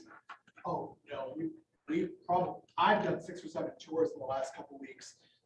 We've probably done, between all of our campuses, probably 17, 18 tours. Yeah. So. We were front end of helping one of the local businesses land a new chief financial officer. That was really exciting. We got to meet with them, and unfortunately the person's working here, but still looking for a home, and so that's the thing we're trying to partner to. We're trying to help land people and sell the Charles City community, but also partnering with how can we address some of these other areas that are being barriers for people to move here. any other questions? Equipment plan. Yeah, so I've been working with some of my colleagues. Currently 197 schools across the state have adopted this insurance plan as an innovative way to save general fund dollars and move that funding over to one of our management funds. So Jose, if you'll roll that video so they can watch that, and we'll just talk a little bit afterwards.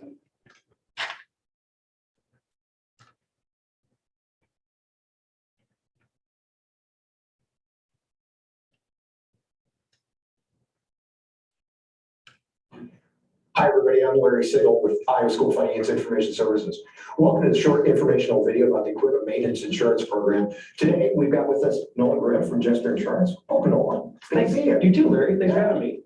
Yeah, so Nolan, tell me, What role does Jester Insurance play in this, for Iowa schools in this whole process? Yeah, Larry, so Jester Insurance, we're an independently owned insurance operation located in downtown Des Moines.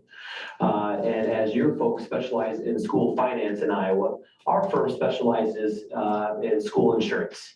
So we are a resource, we're experts for two programs. One is the EMC Safety Group program. School districts have property, liability, work comp, auto insurance. And the second program is equipment maintenance program that we're talking about today that's underwritten through specialty underwriters. Both these programs, we partner with local agents across the state of Iowa, and we serve as a resource for Iowa school districts that are more than happy to answer any question they have with either of those programs. Well, super. So remind Iowa school leaders what the equipment maintenance insurance policy does and how it benefits them. Yeah, so the equipment maintenance insurance policy covers the district's electrical and electronic equipment. And that equipment ranges from classrooms to security to computers to facilities. And what it does is it reimburses school districts for all the time and labor, parts, and any mailing costs incurs. And the real benefit of this program, Larry, is all the premiums are paid out of the management fund. Okay, so it transfers these normal expenditures out of the general fund for repairs or replacements for this electronic equipment when it's broken. And it transfers over to the school districts are finding a lot of ways to recoup dollars and earn dollars into their general fund. Well, I know that's more important than ever, Nolan, because of everything that's been going on. So any way that a school district can preserve its spending authority is a huge issue right now, isn't it? Absolutely. So Nolan, what kind of equipment does the policy cover? Yeah, so like I said, this program's run for 20 years. We first started as 12 categories, about 40 pieces of equipment. Now today, there's over 80 categories and about 500 pieces of equipment, range from classroom equipment to your family consumer science room, to all the computers, security equipment, that entails card access systems, fire alarms. And the big areas would be your facilities equipment too, Larry. Walk-in coolers and freezers, motors for basketballs and bleachers, all the kitchen equipment, and also HVAC equipment. So all the electrical electronic components to the HVAC system is included. So a broad range of equipment. Again, everything is electrical electronic in nature. So obviously we're in this new COVID environment, and I know that there's a lot of new equipment in schools that to deal with that issue. How does the policy deal with those kind of pieces of equipment?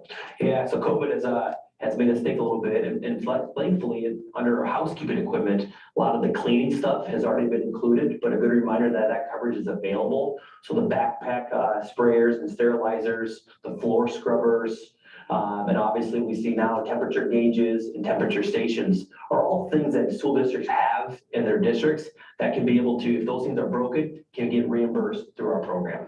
Super.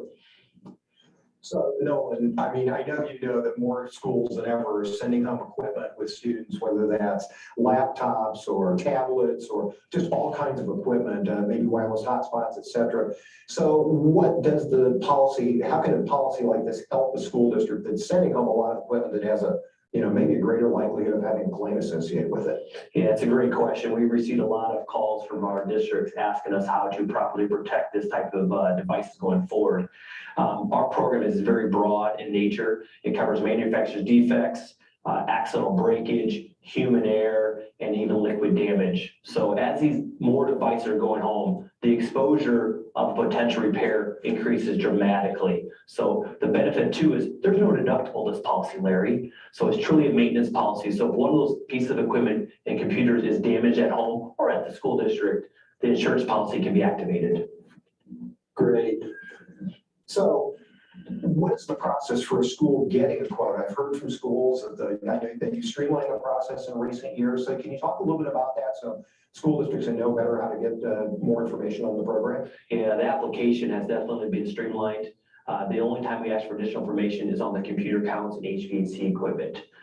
How much devices do you have and what kind of devices, et cetera. So that process is definitely streamlined. And also once the school gets on board, Larry, the claims process to submit claims is very easy as well, whether it's something that vendors send in the bills directly to your insurance company, or they can send claim submissions online through a portal. Great. Well, thanks everybody for joining us today. Nolan, thank you very much for the service that you provide to Iowa schools. And if anybody has any questions, Nolan's contact information is available, and I know he'd love to hear from you. Take care, everybody. Bye-bye. So I've got my essay Yeah, so I just wanted you guys to hear that from experts first, but I will follow up from that as well. So in your documents, there's a little PowerPoint that you can follow along with. So the first thing I kind of wanted to make kind of clear is the overview of school funds. So specifically, what I would like to do with this plan is that we will save general fund dollars, which is used for staff and curriculum, by moving insurance policies to the management fund, which is used for early retirement, workers' comp insurance. So that will free up more money in the general fund for staff and curriculum, which is a common theme I hear in schools. So like he said, just to recap, what does the equipment breakdown do? Through the use of insurance policy, it pays for the repairs of Charles City School electrical and electronic equipment. What is an advantage of this? Schools vendors of choice can repair equipment and do preventative maintenance. The school's own personnel can act as the vendor. The school is reimbursed for all parts of labor costs. If repairing the equipment is cost prohibitive, a cash out provision may be negotiated. Every 3 years, our laptops go obsolete due to security. They're depreciated down a certain amount of dollar value. Since security isn't there anymore, you now cash those laptops out, use that money, buy new laptops to keep our cycle going and actually save a little bit of money in the long run. It allows the school to shift funds from our PEPALs, sales tax, general fund, the management fund to pay for repairs. And then reimburses the school personnel at a typical rate of $50 an hour. So our director of technology, all of our maintenance guys, our assistant directors, Jerry, they're always consistently fixing stuff. Through this plan, we are able to bill at $50 an hour for reimbursement to go to general fund. That essentially covers their salaries alone, about 80% of their salaries alone, back into general fund to help with staffing, curriculum, or other needs. The school gets to choose their preferred vendor. This allows us to, if we want to go local to get our parts, we can still use our ABC, we can still use our devices, we can still go to IP, we go to our local businesses downtown. We don't have to go to an approved vendor, so we don't have to reestablish new vendors, and we keep our business as usual that way. Policy has no deductible, as you mentioned in the video. So the cost is essentially the premium up front, and that's it. All these reimbursements go back to the general fund, like I've said before. So to kind of clarify why I like to go this route, the general fund has our greatest impact on our primary customer. Our primary customer is students. This plan reduces the costs associated with the general fund, portions of staff salary covered by the work already being performed at a flat rate, and it's a quick and efficient claim submission system. We have currently what's called a K-12 tracking system. Everything the insurance company needs is already tracked by our maintenance guys. We simply have to click submit over to the insurance company. They send me a check, we deposit it, it goes in the general fund. We bring presentations to the board, figure out what we want to use, what we do moving forward. The annual renewal it's an annual renewal, so we can discontinue that in a year. So if we don't like the cost one year, if we think the premiums went too high, we had a bunch of reimbursements, we had to get rid of the plan. It's an annual renewal, we don't have to do it. We're not required to maintain this insurance policy. If we're required to maintain property, what I will tell you, out of all the school districts I've talked to, there's about a 98% retention rate, and the 2% that have dropped off never submitted a claim. Why they didn't submit a claim was kind of a shame on them, or they just never want to establish their own policies.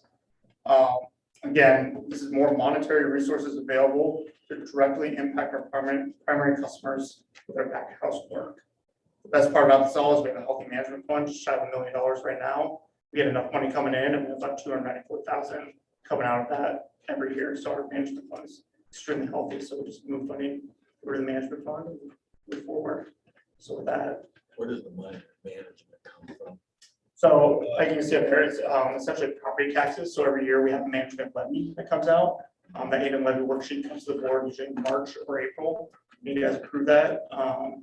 Really proud of this. We haven't really touched anything on our levy since 2013 in Charles City.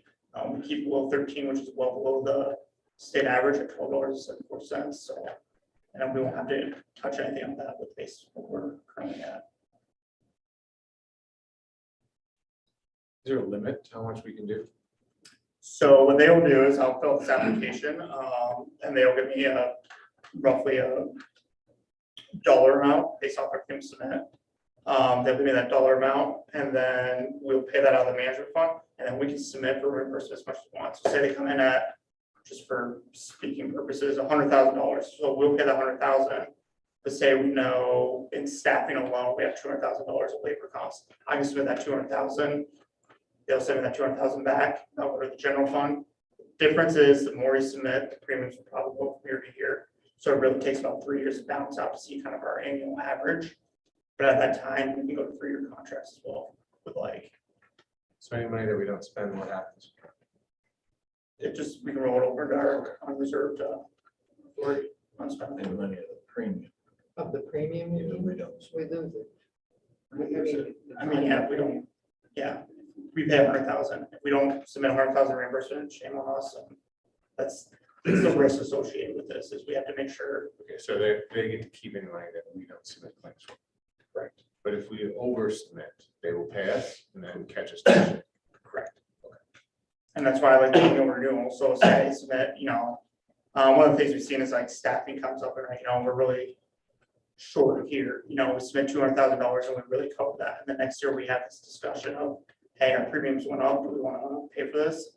And we say, hey, we don't have to pay for this anymore.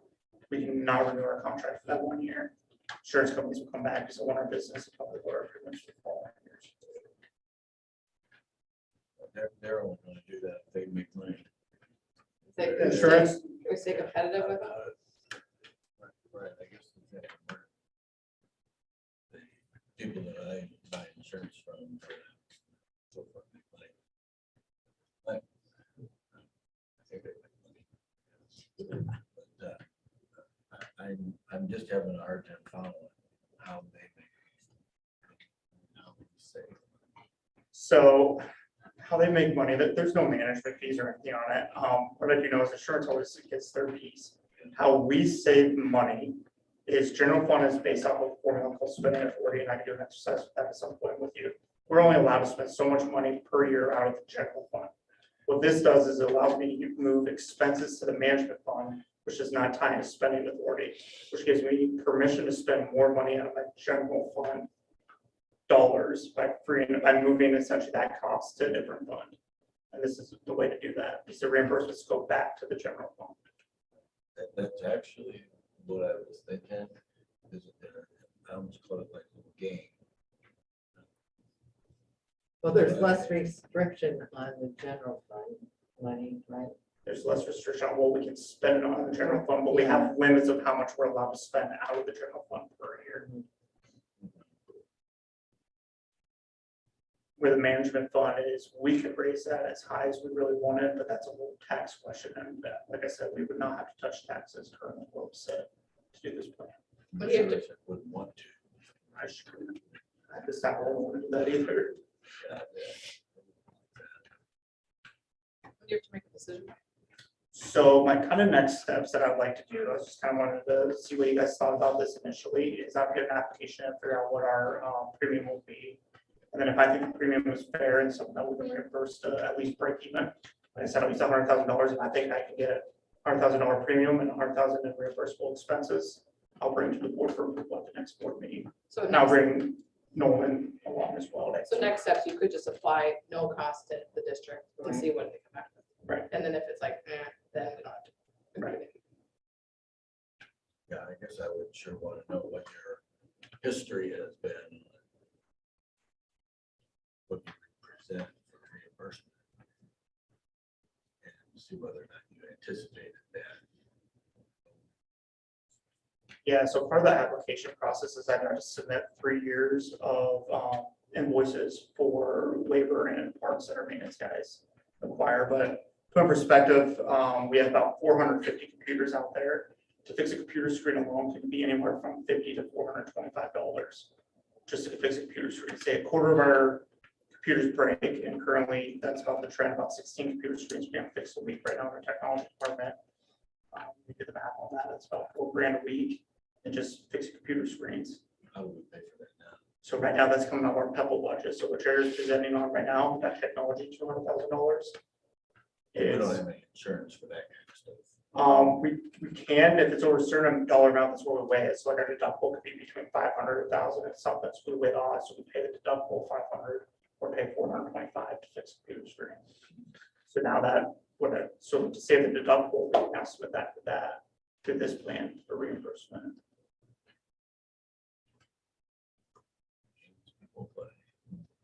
It sounds like something we should pursue.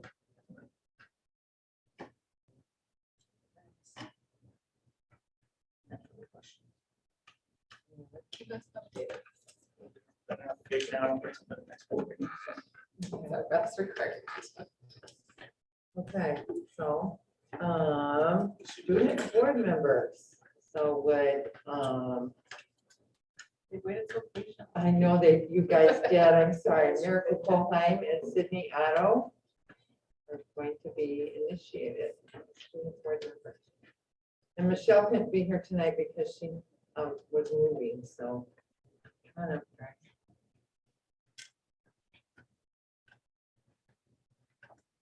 You can come right back. Well, actually, we'll do a video over there.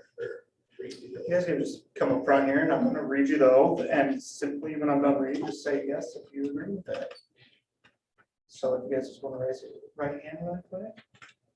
Do you solemnly swear that you will support the Constitution of the United States and the Constitution of the State of Iowa, and that you will faithfully and impartially, to the best of your ability, discharge the duties of the office of student board member in the Charles City Community School District as now and hereafter required by law? Yes. Congratulations.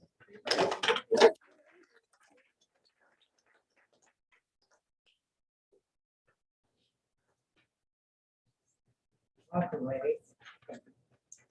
They're not always this long. But sometimes Yeah, they usually are. they're longer.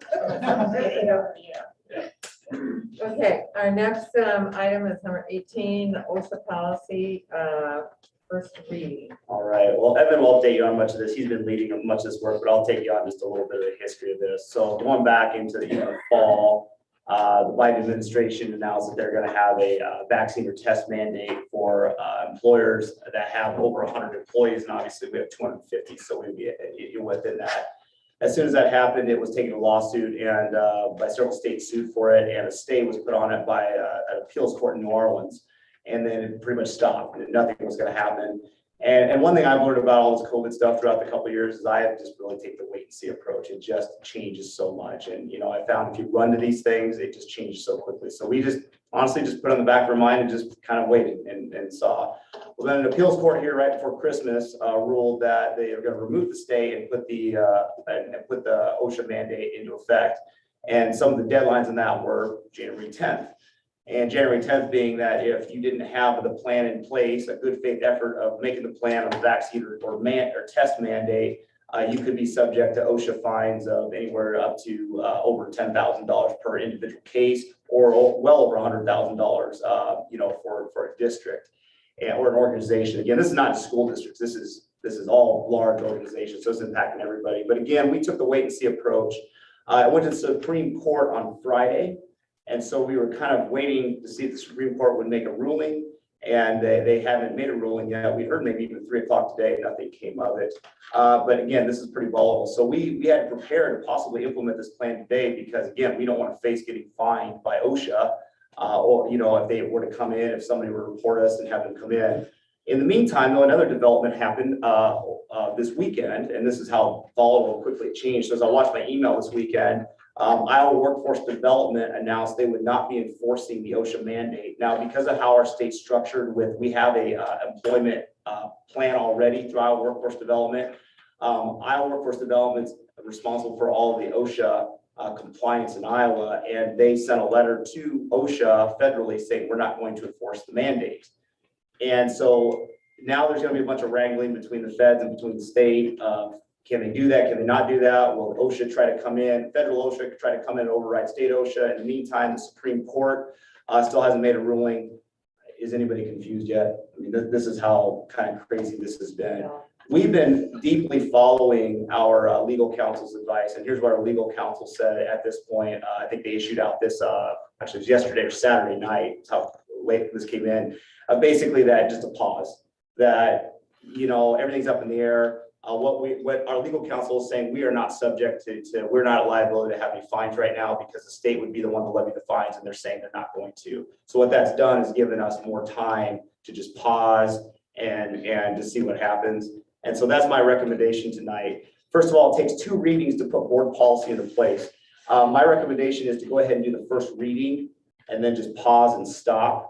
And then we don't do anything. We don't enact it. We don't start enforcement of anything, but we do have the first reading done because say the Supreme Court comes back and says, yep, it's on, you have to go. technically, OSHA federally could come back and say you had to show a good faith effort as of January 10th. So that way we'd be covered legally if OSHA were to come in and go, well, were you doing something? I have no idea how state OSHA and federal OSHA are going to work all this out, but I don't want to be stuck in the middle. And I just want to make sure we're not on liability, that we weren't doing enough to have a $15,000 fine or something like that. And school districts do get fined. I can show another school district that did a few years ago federally. So it does happen. So that's why my recommendation is to approve the first reading of the policy. So we're prepared if something does change, and then pause on any action or implementation until legal action has been resolved. So I'll open up any questions, discussion you have. Again, I want to thank Evan. He's been leading our staff, trying to figure out what a quick plan would be if we did have to implement. I guess going back to the leading the staff, our staff have been kept up to date with what the current, what the federal guidance was, what the Friday ruling discussion was, what our council was, so they know like this could come down the pipe that you could. They're aware of it because we've discussed it with them. However, I will say we've not been putting out a lot of communication out right now because I've talked to several superintendents and here's what they did. I know one, for example, right before November, started talking about all this stuff, kind of panicked the staff, had them all like worked up. And then here's the thing, it all changed. Yeah. And I just don't want to get our staff worked up when we don't even know. There's just nothing was really, we didn't know what was going to happen. So our key message to the staff is we're aware of it, we're working on it. However, we've been working with our staff leadership. Evan has worked with multiple staff members, got their input. We've been working with both association leadership. We talked to the ISCA, got their input and feedback too. Always strike the balance of transparency, but also I don't want to just like yell fire in a crowded room. And so I know we were even talking about, do we put some information out today? We've honestly been waiting for the Supreme Court. The Supreme Court, if they make their ruling, because everything hinges on that when they finally release that out. Who does this apply to? Just staff? Just to staff, just employees. Do you have any idea how many people we might lose? Which I don't think so. That's not a question I would ask people, but I have no idea.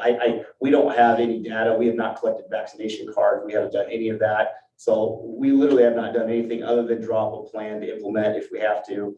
So I don't go around asking people if we do this, are you going to quit? That's probably not really our values, but yeah, we, I have no idea.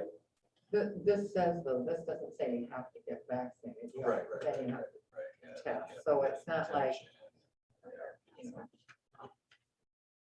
we would be shooting ourselves in the foot, I think, if we said everybody has to. And I just want to clarify, this is not us. This is not us as a school district or a board. This is being imposed on us by a federal mandate. And we're getting caught in the middle between state government, federal government, not agreeing and be on the same page. And we're just trying to do the best we can. And our employees and our organization is kind of stuck in the middle right now. So it is frustrating and there's no clarity. We like to operate in a very clear, no surprises fashion. And it's been very, very hard this COVID season. Do you need a, need us to make a motion? Yeah.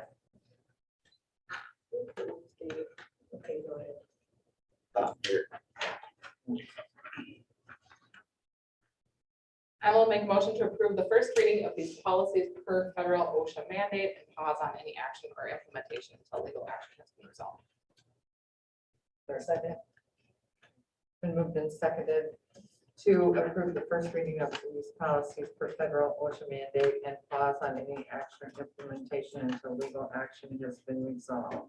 Any other discussion? Yeah, I have a question, Mike. So if we enacted in this way, we would have to do a second reading before it would become, before it would be able to be any action on it by you. So before you implement the policies, right? Yes, we can't do anything with this until you enact policy. So what that could look like is if, say, the Supreme Court comes out and says, we're not going to put a stay, the policy, the mandate can go forth, and OSHA comes in and this is what has to happen. The Supreme Court would have to say, we're allowing this to proceed, and federal OSHA would have to come in and say, we're taking over Iowa's responsibility for enforcement. So those are two things that have to happen. I would then have to ask you guys to likely call an emergency meeting and then put this into effect, because at that point, those two things happen, we'd be a liability for fines.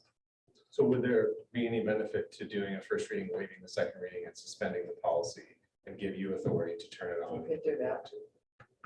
Then you wouldn't have to have a second meeting if the Supreme Court does change you could just essentially say, I'm gonna enact the policy effective tomorrow at 9 a.m. I will say this, I think it's a big enough deal. I'd like the board to be aware of it.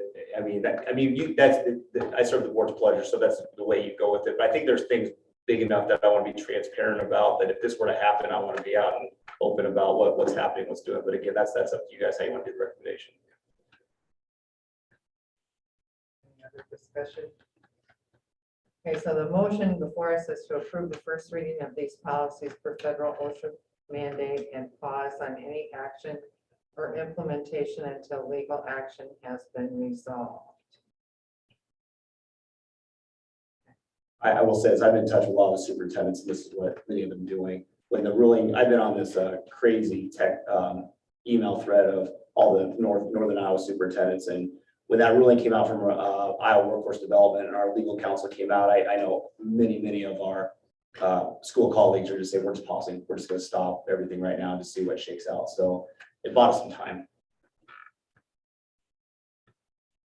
Okay. So we're gonna go. I'll call for the question. Thank you. Okay, all those in favor say aye. Aye. All those opposed? You're opposed. You're opposed. Okay. We're going ahead with this. Yeah, hold on. Okay, consideration of consent agenda.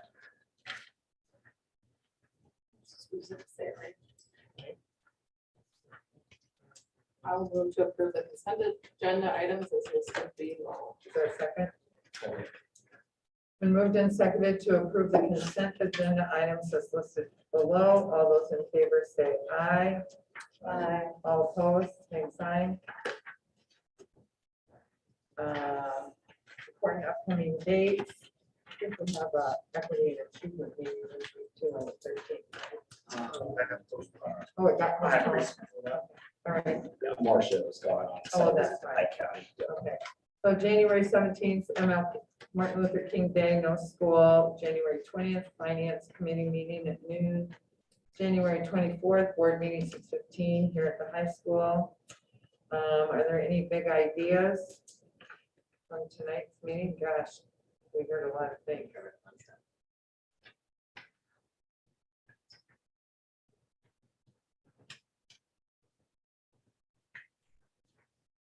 Robotics is a pretty cool team.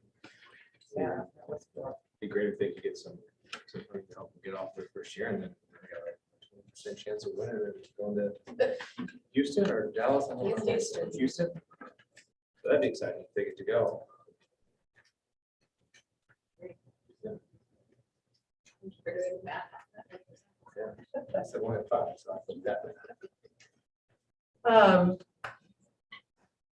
think it's concerning. So Yeah, I do think that that's a bigger problem. We probably really recognize on a daily basis. That's got to be addressed in some way. yeah. Anybody else? People to have fun on their trip. Okay, we are now going to adjourn to closed session as per Iowa Code 21.5.1A. We take a 5-minute break. break. We had a roll call. Yeah. Okay. So to adjourn the closed session for the code, Rotting House. Yes. Fox. Dr. Schroed. Mac. Yes. Bergwin. Yes. I better 5 recess. minutes. You guys are done tonight. Yeah, congratulations. Have fun. It'll be more fun next time. I'll more for you to do. Promise. I should have had it come from you. Now we gotta get your name badges and name tags. and all that. Evan, can they log into this paperless meeting? Now that I know who they are, I'll look at Yeah, them. I know. I'll share them, and then I sort of stuff what was happening, so I apologize. Oh.